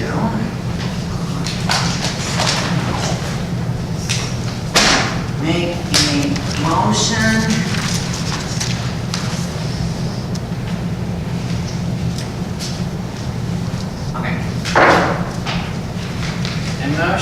to adopt ordinance number 2018-2, an ordinance adopting prevailing wage rates to be paid to laborers, mechanics, and other workers performing construction, public works in Maine Township.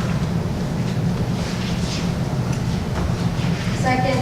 Having a motion and a second, is there any discussion? Trustee Carabao. Just for clarification, the ordinance change would then not require the publication in the newspaper of? Correct. And what's the average cost of that? Of the publication in the newspaper, Venetia, what's the cost to do that? When you did do it? $4. I'd be inclined to have it, this, that provision, section 6, town clerk shall cause to be published in the newspaper general circulation. The ordinance has been adopted in such publications will constitute notice. Are you looking at the new one or the old? I'm looking at the old versus the new. So generally, all the publication would do, it would say that we passed the ordinance and it's available for inspection in the township. On the website, and on the website, right? No. Not usually. Normally, the publication would just say that it's passed and that the township has one if you want to see it. Oh, okay. But now what they're saying is that you just put on the website that it's been passed and here is a hyperlink to the department. That's what I meant, that's the new change. Right. Yeah. I mean, you're voting on adopting prevailing wage rates to be paid by laborers, but that's on the website. Right. It's two things. Usually, Right, that's changing the it law. looks like this when I publish it. I'm a little confused, because you mentioned, is this the road district one, or? No. You have the vote district one, Yeah, right. the board does not have to vote on yours. We Right. Just sign. Just pass Yeah, yours. okay, that's my understanding. That's in the previous years, this is what I published, this is what we published. She's not going to be publishing anymore.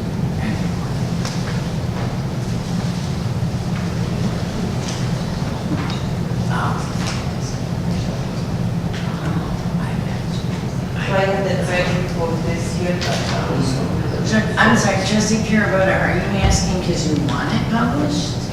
I'm saying because the more notification there is to people, the better. And if it's a matter of $3 or $4, doesn't it do? That's why.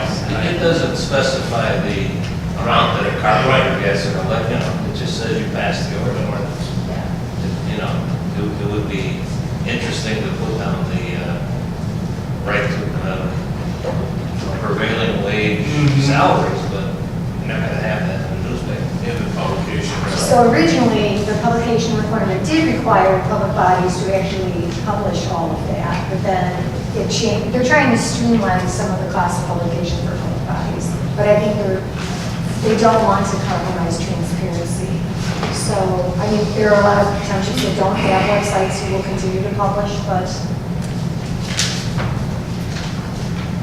So my question, is it permissible if trustee Carabota Yeah, to do wants it published to, to do that? It is. And do I have to add it to the ordinance? We would have to probably reword that one part. Well, no, I think I provided for it in the alternative in there, right? Okay, section.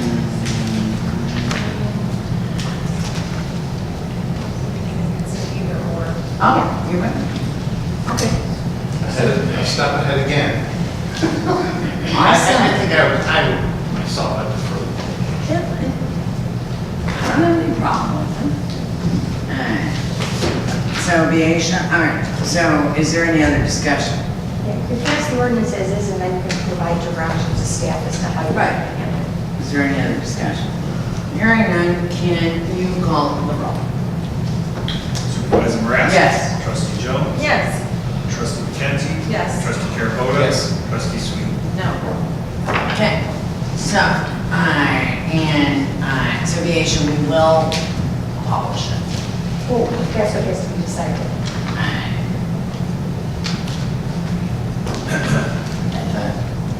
You just passed the ordinance, and the ordinance says you'll do one or the other. So now I think you should just provide directions to, just everybody want to.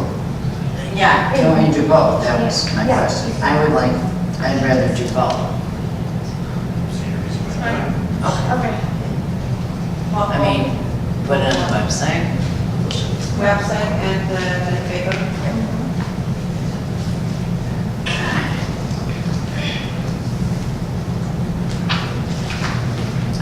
I mean, to satisfy. Okay, so the only other person, there's no signature for the trustees. No. All right, next item. Oh, I am so sorry. Sure. Okay. I really apologize. Is capital fund. All right. So we can discuss this, touched on this at the last board meeting, and one of the trustees somebody requested me to put together estimates and timelines. And so the projects, so basically, and we're not going to be able to actually.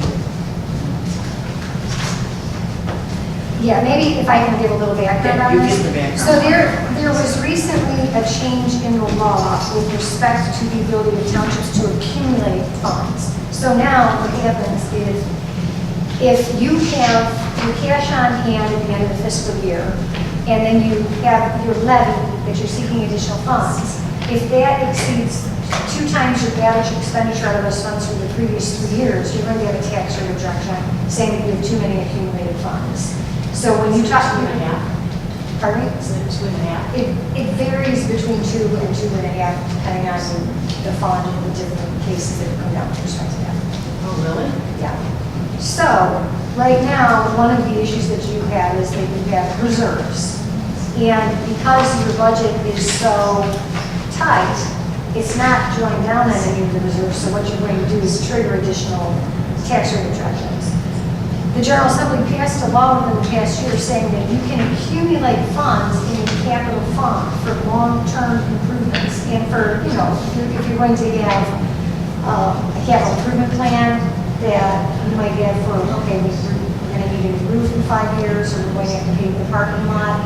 So instead of requiring you to budget and levy and you spend every year for those kind of capital projects, you can accumulate funds in the capital fund without triggering tax rate adjustments. So what you would do is you take some of your reserves, you earmark them in capital funds project, and then these are the kind of projects that you would use them for potentially this year. But if you wanted to put additional sums to accumulate into a capital fund, you could also do that so that they're earmarked for future improvements without triggering tax rate rejection. Now, the actual establishment of the fund is not really on the agenda tonight. We just wanted to kind of talk about how this would work. So if the board is inclined to do something like this, we would come forth with a resolution allowing you to accumulate funds for capital projects. And then every year, you would probably identify what the capital projects for that year would be. This would be an example if we created this year, the kind of projects that would go into the fund for this year. If you wanted to reserve and accumulate additional funds for longer term, you could do that. I don't believe that the township has a capital improvement plan, so that's something you might also want to look into establishing in conjunction with this.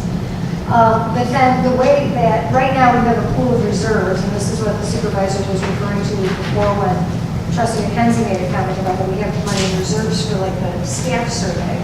You can't just spend money in reserves unless you actually have provided it for it somewhere in your budget. So one of the things that we're ultimately going to have to do is a budget amendment because some of your line items don't accurately reflect what your expenditures are going to be this year.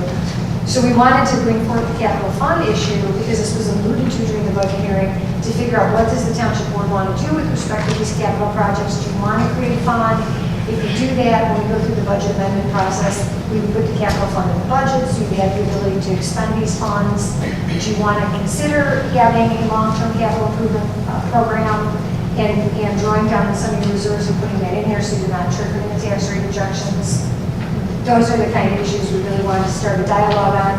Although some of these things that are listed here, just for the benefit of the public, it's mold remediation for approximately $3,000.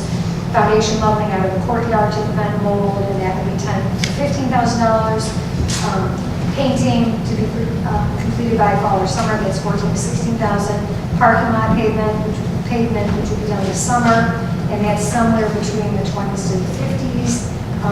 As an option to seal coating, which was done in the past for $3,000, but that doesn't fix the cracks in the pavement. And then the security, which is the hard target, which there's a big variable there between 1,500 and 150, depending on, actually the scope of what the board would want to undertake. So the higher end of all those would be $237,000.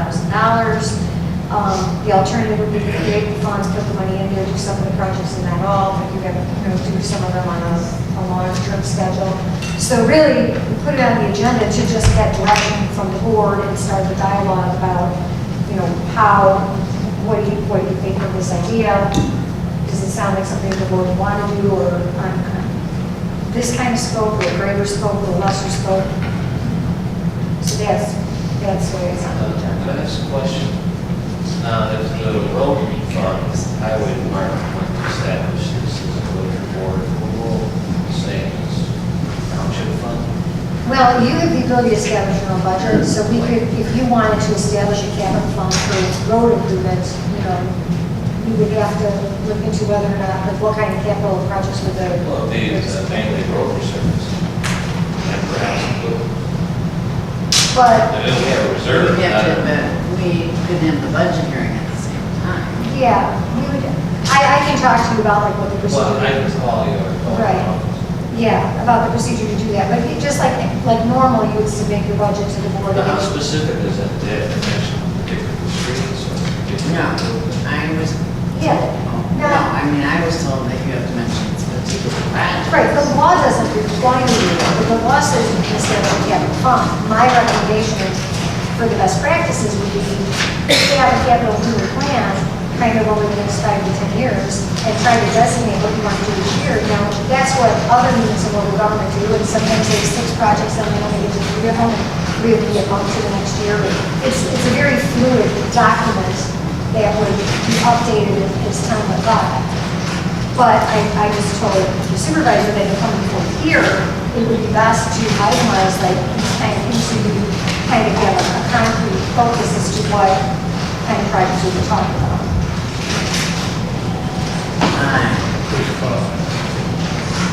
Right along those lines. There's, And one of them is the security. yeah, That's we're combining. conflict is when, there's too much money in reserves, it's kind of a beautiful thing. One of the conflicts is that, as I mentioned before, that there's been allegedly certain townships that would move money in capital fund account so that it's not counted in the reserves, and they're basically accumulating these funds.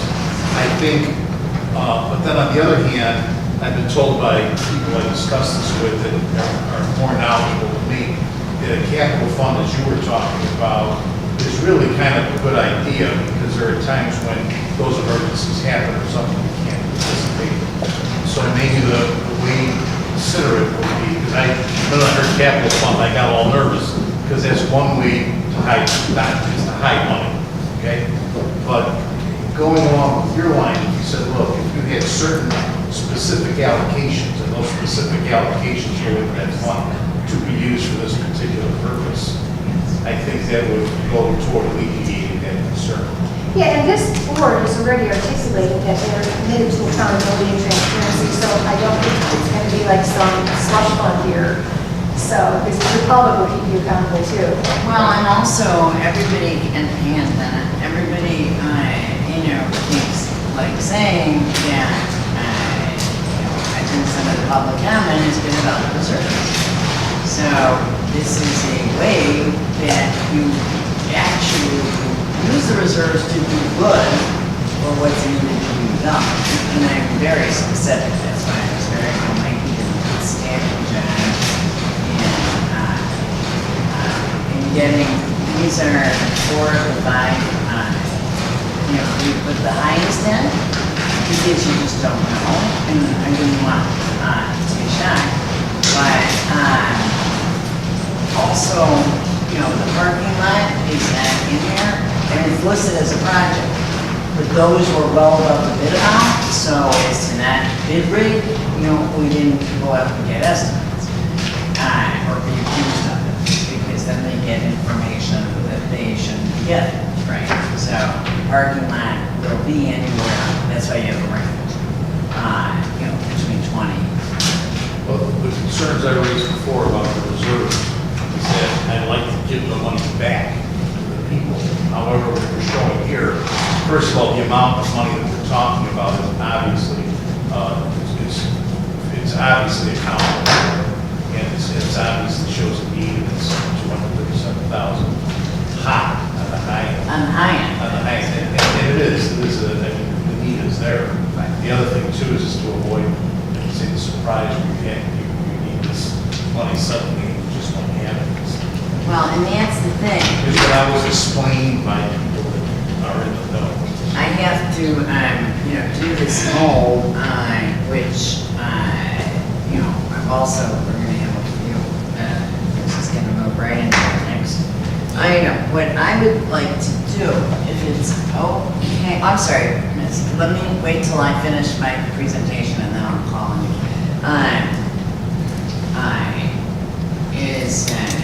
The mold really has to be done. So what I've been told by our attorney is, we need to do the procedure for the whole budget hearing.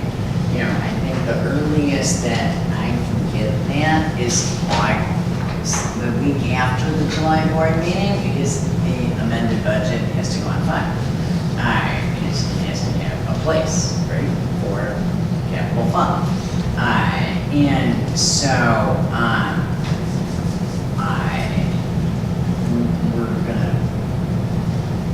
have 2 questions. We need to do the mold before August. That's a 3,000 expense. Right. And I think that will deplete that line item in building and maintenance. I was hoping to do it out of capital fund, but, We can always transfer. it. that's what I was going to That say. was my next. That was my next question. All right, excellent. So what I'd like to do, if it's permissible by our attorney, is I'd like to vote on the establishment of it at this meeting, since it's on the agenda, properly noticed up, and then we would implement it, and when we have the notice, and proper notice, and I'm asking, and the budget here. Well, I think what would be better off doing is actually passing a resolution permitting the board to accumulate funds in the capital fund. And we can even do that in this special meeting in 2 weeks. Okay. But I think the board is already giving the authority to go forward on the Boulder remediation. I mean, you don't want her to hold off on that. I thought we already. We already said at the Yeah. last meeting, let's get it done. So go ahead and start on that, and then we can officially set this up and do whatever budget transfers when we do the whole budget amendment process. Okay.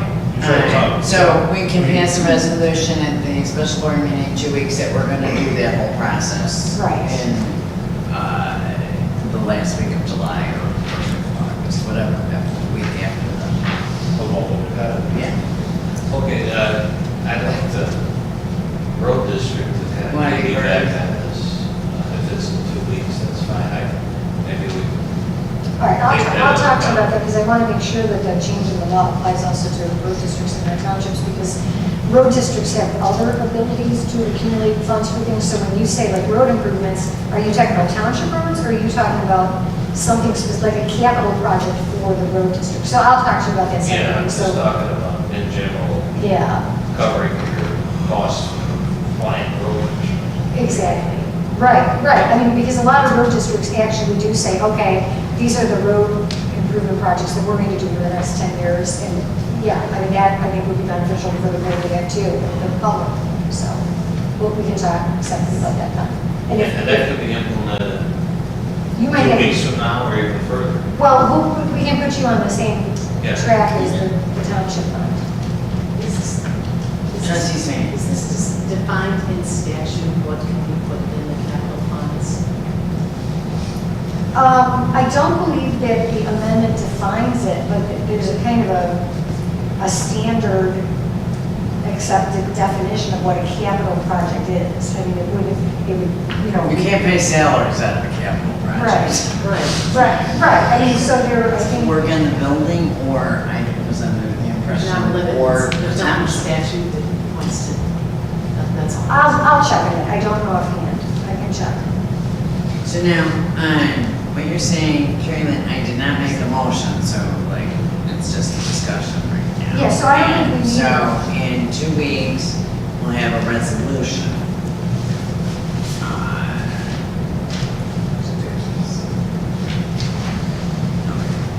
But it's going to be a several-step process. So when we ask the resolution allowing the township to commit funds. Right, I just want, I'm putting on notice, I mean, obviously there'll be an agenda for the special meeting, but I just,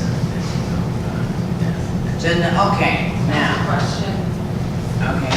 So I heard you say that it's a several-step process. So one of the steps would be to go through each of these 5 proposed capital fund projects and talk about range of the capital funds to be appropriated for that line item. Yes, so what we'll do is we'll pass the resolution giving you the ability to accumulate funds for capital fund. Then we have to determine what's going to be in the capital fund and what is the goal with respect to expenditures this year. And then we need to amend the budget to actually give you the ability to draw down on that during this fiscal year. Okay. But we are going ahead with the bold remediation and then having that money Yes. still to apply. Yes. Yes.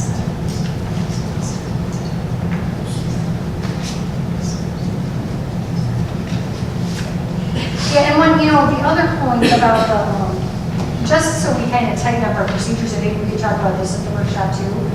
We have these discussions about, well, the supervisor has the ability to, to commit to the mold remediation or whatever, but I don't think we actually have a policy on the books related to when something's in the budget and the board has talked about it, can the supervisor go ahead and enter into a contract? So we really should have a spending policy, saying up to certain amounts, the supervisor can pay routine utility bills if they are due before the board meeting, if the board's discussed contracts. So So this was supposed to be on this, Yeah. but we had. It's like, not on the agenda for It's not on the today. agenda, So so we'll in just 2 talk, weeks. yeah, talk about the policy thing. And, but like, you've given me authority to deal with Republic, and we have, Donna Adams is participating in this. You know, we have a cleanup at D and Sumac, that is going to be happening. I think the new target date is, hang on, no, I'm not taking public comment on this because it's done, so it really is done, okay? Well, I have a question for you, Attorney. It's fine, just let me finish. But my point is, that it's an expenditure, for Republic, an additional expenditure of $1,400. They were doing 2 front loaders, and I got them down really well. And it was, and you guys had all, you know, when Mikey had the pictures, and so, you know, I discussed with Carrie Lynn, like, how do I spend, you know, especially because line items are tight, so. Because technically the supervisor just doesn't have the ability to enter into a contract without board approval. But on things where she has board approval because the board has informally talked about it, I just want to tighten up that procedure. So All right, I want to be covered. And so to be clear, Especially in the that process. will be before,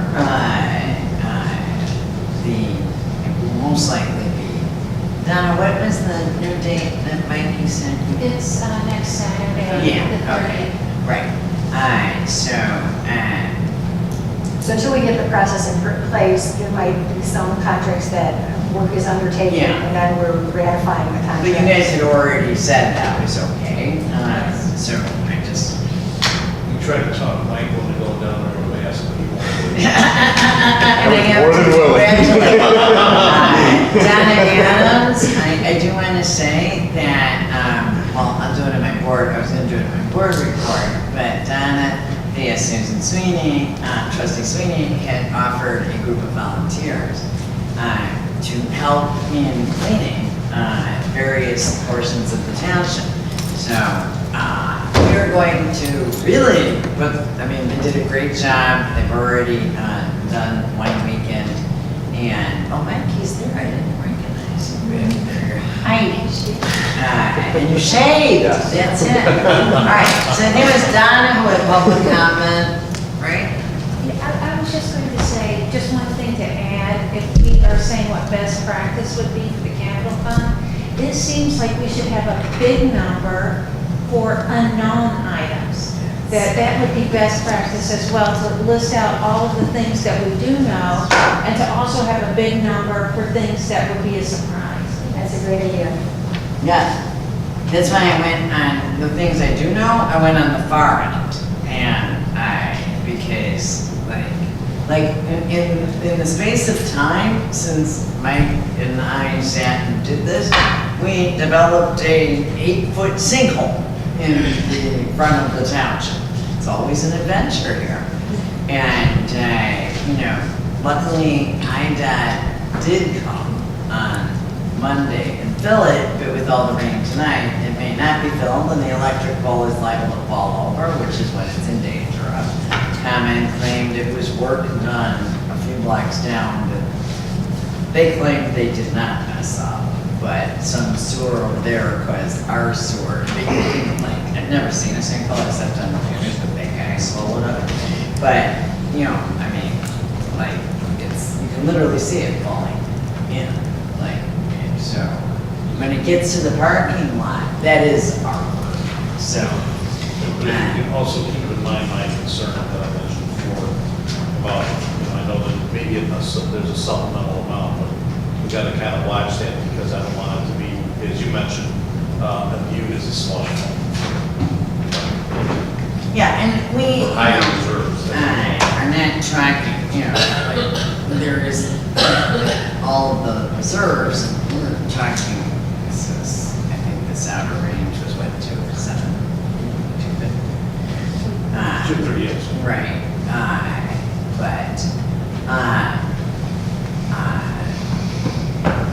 okay.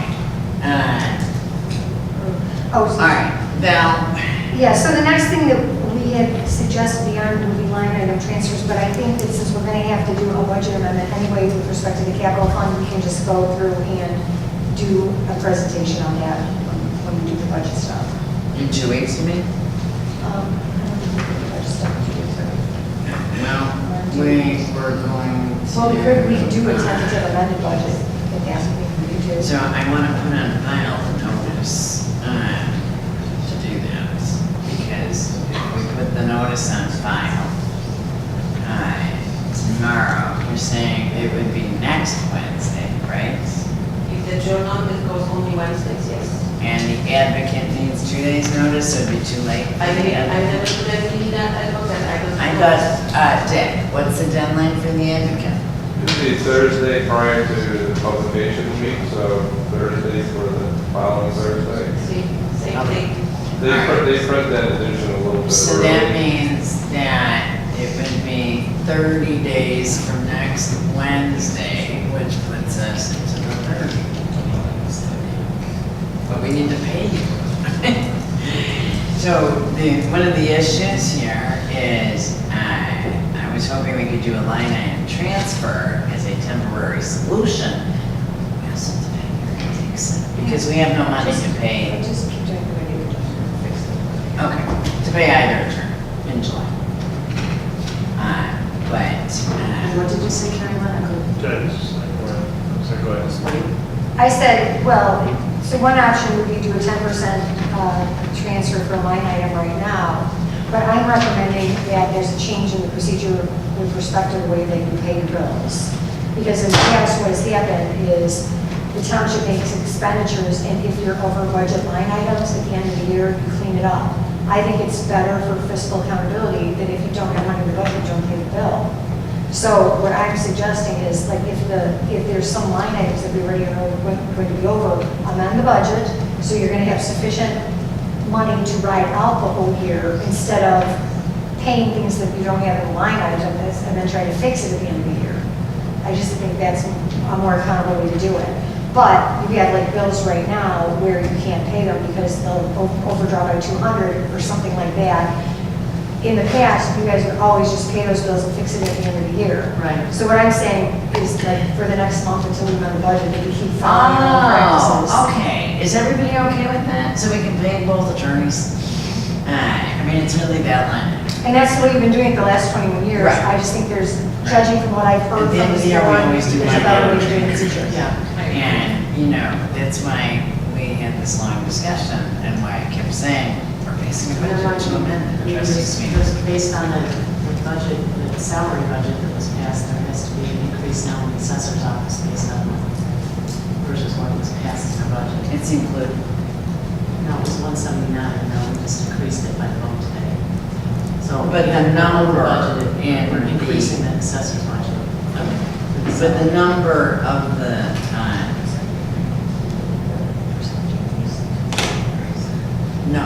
I'm talking about the line item and the total line item. We'll look at all that, and if included. we have to do it, remember, we'll do it. Right, but absolutely, your point is well taken. But if we have don't, to- we won't. Well, no, I do recall in certain trustees saying that if we ever needed help. I agree. And I appreciate all your guys' cooperation. It's been a joint effort, and I do want, to be able to pay them and Mary Dixon in July, so. I'm not saying I'm talking about that. No, I know, but right now. I'm not talking about that. So for that, I just want to make it clear, is it okay that we do that? Yes. Okay. All right.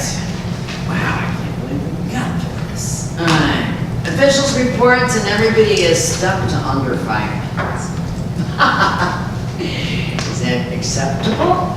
All right, I'm going to start with this end of the board, trustee Smith. Oh, well, I'll keep it brief. I went to the officials of Cook County meeting, they was there with me, and the other thing I'm excited about is for Maine Township, that Don Penn has started a non-profit company, and I think Cleanup Gives Back, which you'll be hearing more about it, but I think that there's ways that we can help on a volunteer basis to clean up Maine Township.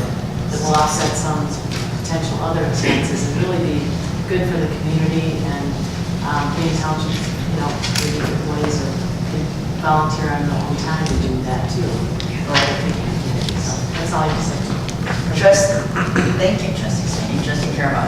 I am, again, reiterating how proud I am of our township, the work that went forth all the way through in causing the tribute article that came out, Maine Township approves lower budget than originally proposed, residents further cuts.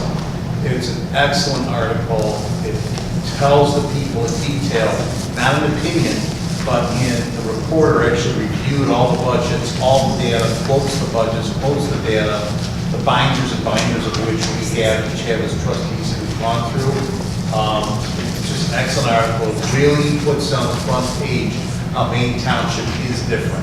We are really trying to make a difference. I'm really proud of that. And looking at the budget, we're actually $454,000 lower per year in providing all the services in the entire township than the Niles Maine Library. You got to throw that in there. So I'm really proud of it. And again, like I say, I'm not just saying it's a fact. The services that are being provided, there hasn't been a hiccup at all. So again, I commend you, and I thank you for all the people that come to the meetings.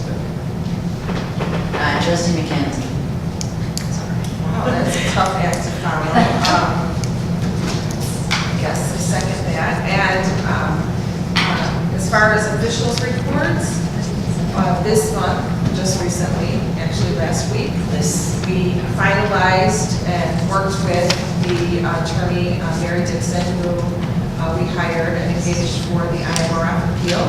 And that statement of claim was prepared and it was filed last week. And I helped work on that. That's it. Trustee Jones. Yes, because, Whoa! How do I turn this damn thing on?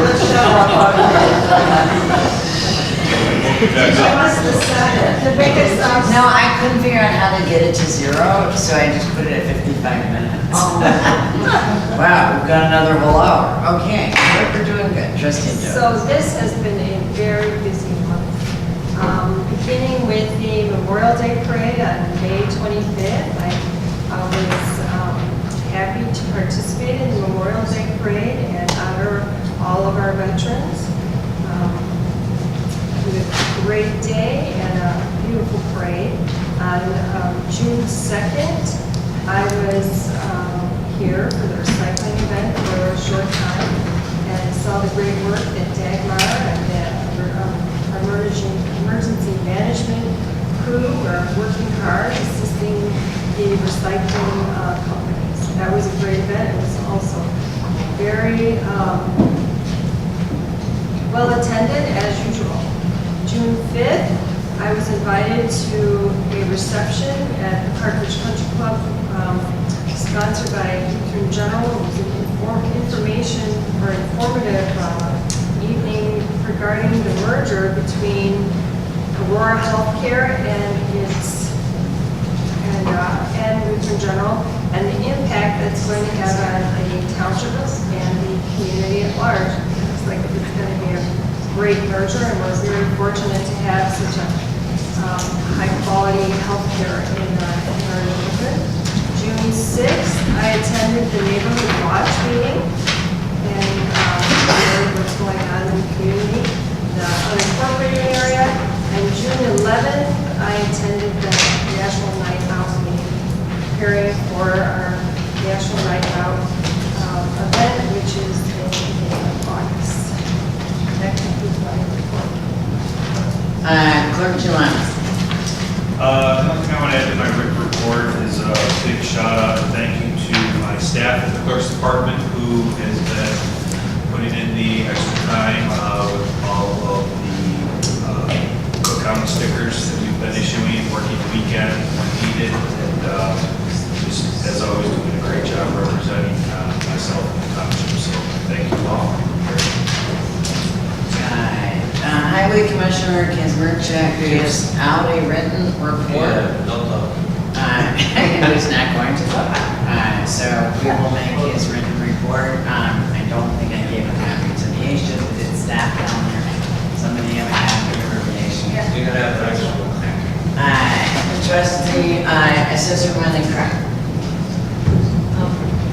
we've been ongoing, having workshops and working with the Cook County Township assessors, getting some ideas to work with Cook County assessor, telling him our needs and what we need to do with our residents and how they could help us.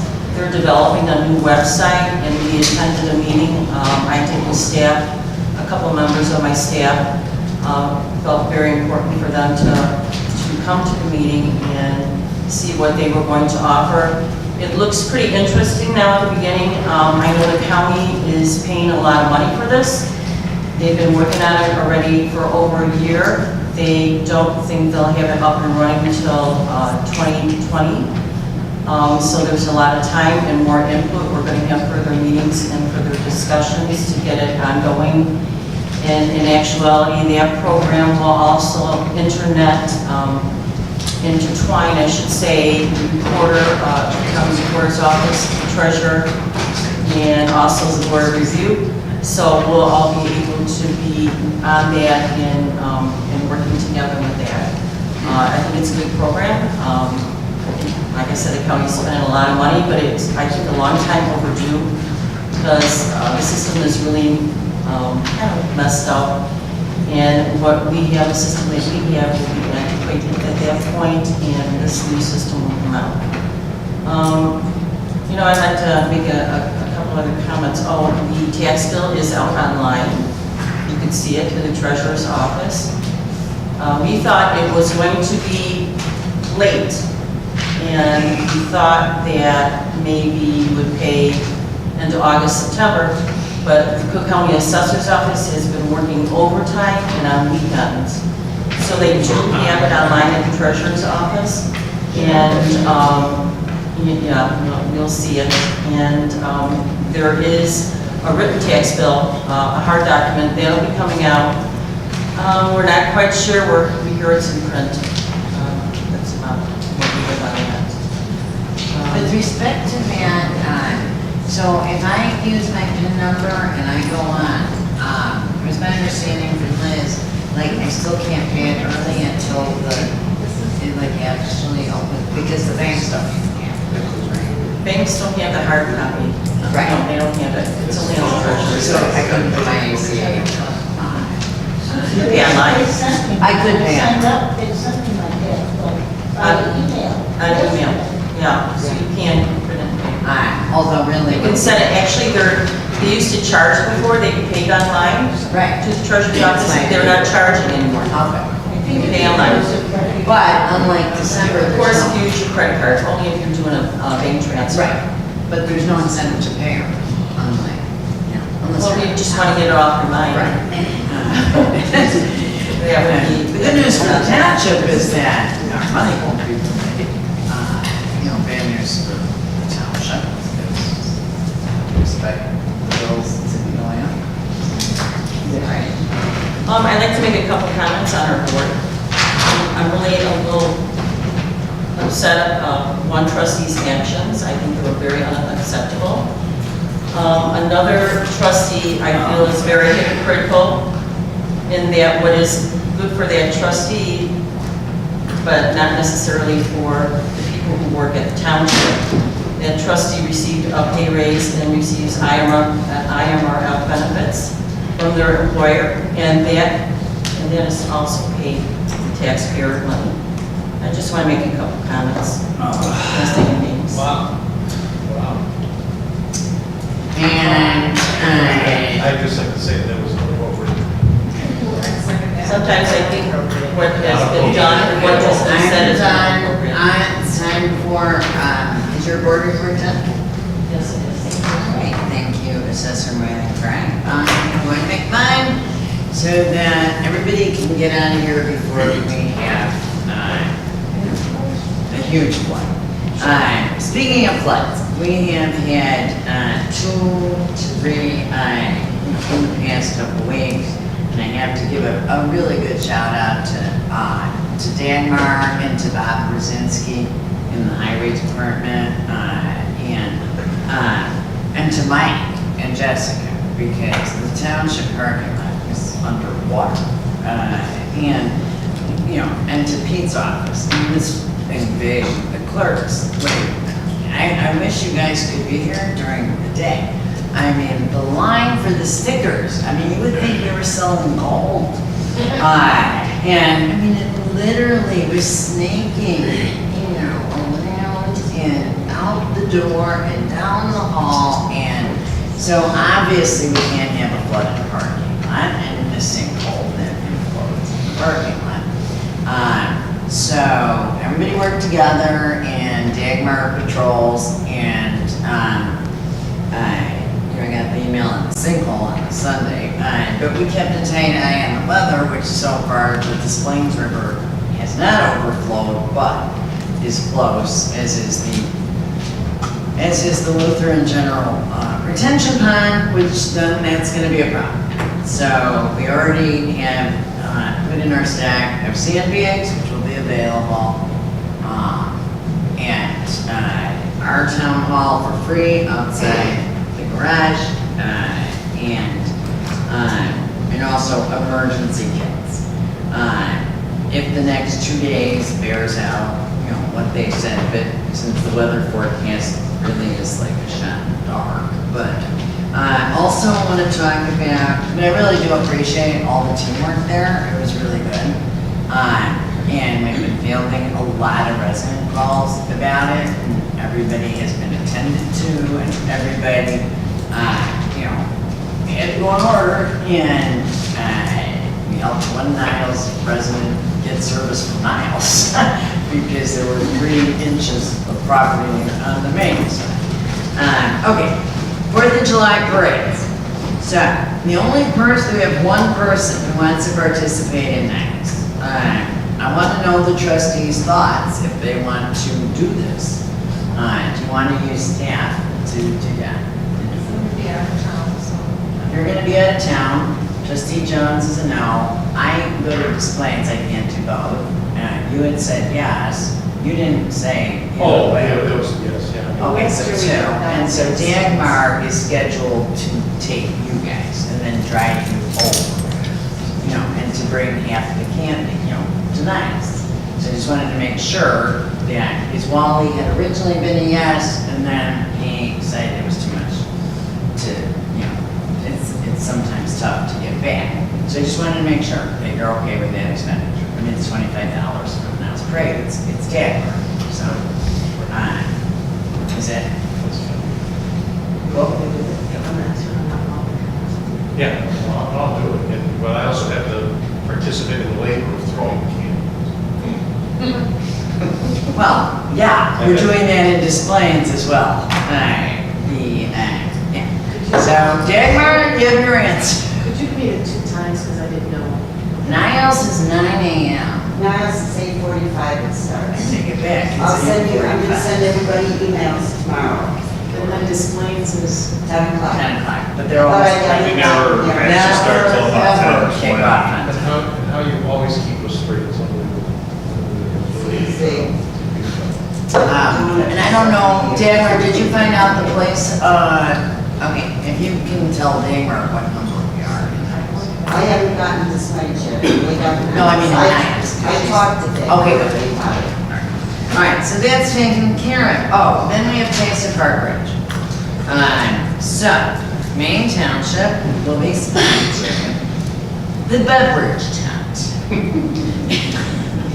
from 5:30 p.m. to 10 p.m. on Friday, July 13th. So in the past, we've had volunteers, elected officials, volunteer. Anybody who would like to volunteer for a 2-hour time slot, please, please, please, again, go through Doreen. I will send an email She'll tomorrow. send an email on that, about it. And then it was fine. So, you know, we don't get 30 people at 7 o'clock and nobody at 11. Because this is a place of honor, this Friday night. You mentioned it was great exposure, it's great exposure Yeah. on the township. And it's also, like, to give us the Friday night is Yeah. really, Huge. I was shocked. yeah, no, it's a huge. And then on Saturday, the Taste has donated 3 spaces so that we can participate in the Community Expo from 10 a.m. to 4 p.m. Again, there'll be a clerk's table.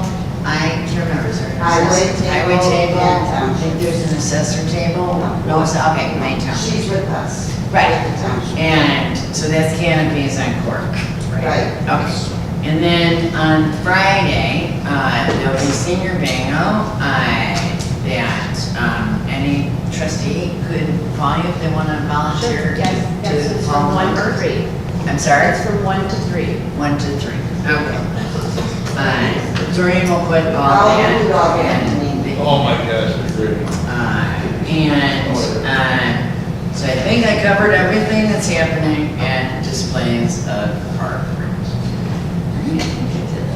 That's all I have. Do I have any attorney report? No report tonight? How about administrative report? No report. And we have no closed session. I'm sure nobody wants to make a motion for adjournment. I knew it. I guess nobody does. Sharon. I appreciate you having me about the dumpster. Here's the problem. People aren't paying, right? So who's going to use the dumpster? They were so kind to donate. The people that aren't paying. Now, if we have a flood, I'm all for it. But these people aren't paying. So my next question is, and maybe the attorney can research this. We're not gonna spend that money to research. Wait, to put it in the tax levy. It'll just be a one-time expenditure and then you get the money back. You know what I'm saying? Like they do. The $1,400. This one's No, much. I'm talking about everybody's tax bill. No, I know, but the bill for this Republic Why are you thing doing is it? $1,400. Why are you doing it? My question is, you meant well, but who's going to use it? The people- Well, you requested it. I did. Laura, I'm admitting that. I went home and I thought about it. And my neighbors going, the ones that don't pay have to pay. Well, I've committed us to it, and many others in the neighborhood want it. So I don't see why this is a That's a negative. separate issue. It is a pilot, it is a one-time cleanup that can't be bad. It can't be. And if it separate. works here, we're gonna do it over at Robin Drive, or over. Save your money for when it's one. Sharon, I can't just go by one person. I mean, honestly, How would it be legal to put it in the levy? no, we're not, that's why it's a one-time deal. One day, or? Yeah. Oh, okay, yeah. And that again, on a Saturday, and highway is setting up the barricades the night before. And, I'm sorry. Me and Suzanne. It's the area that has like all the mattresses.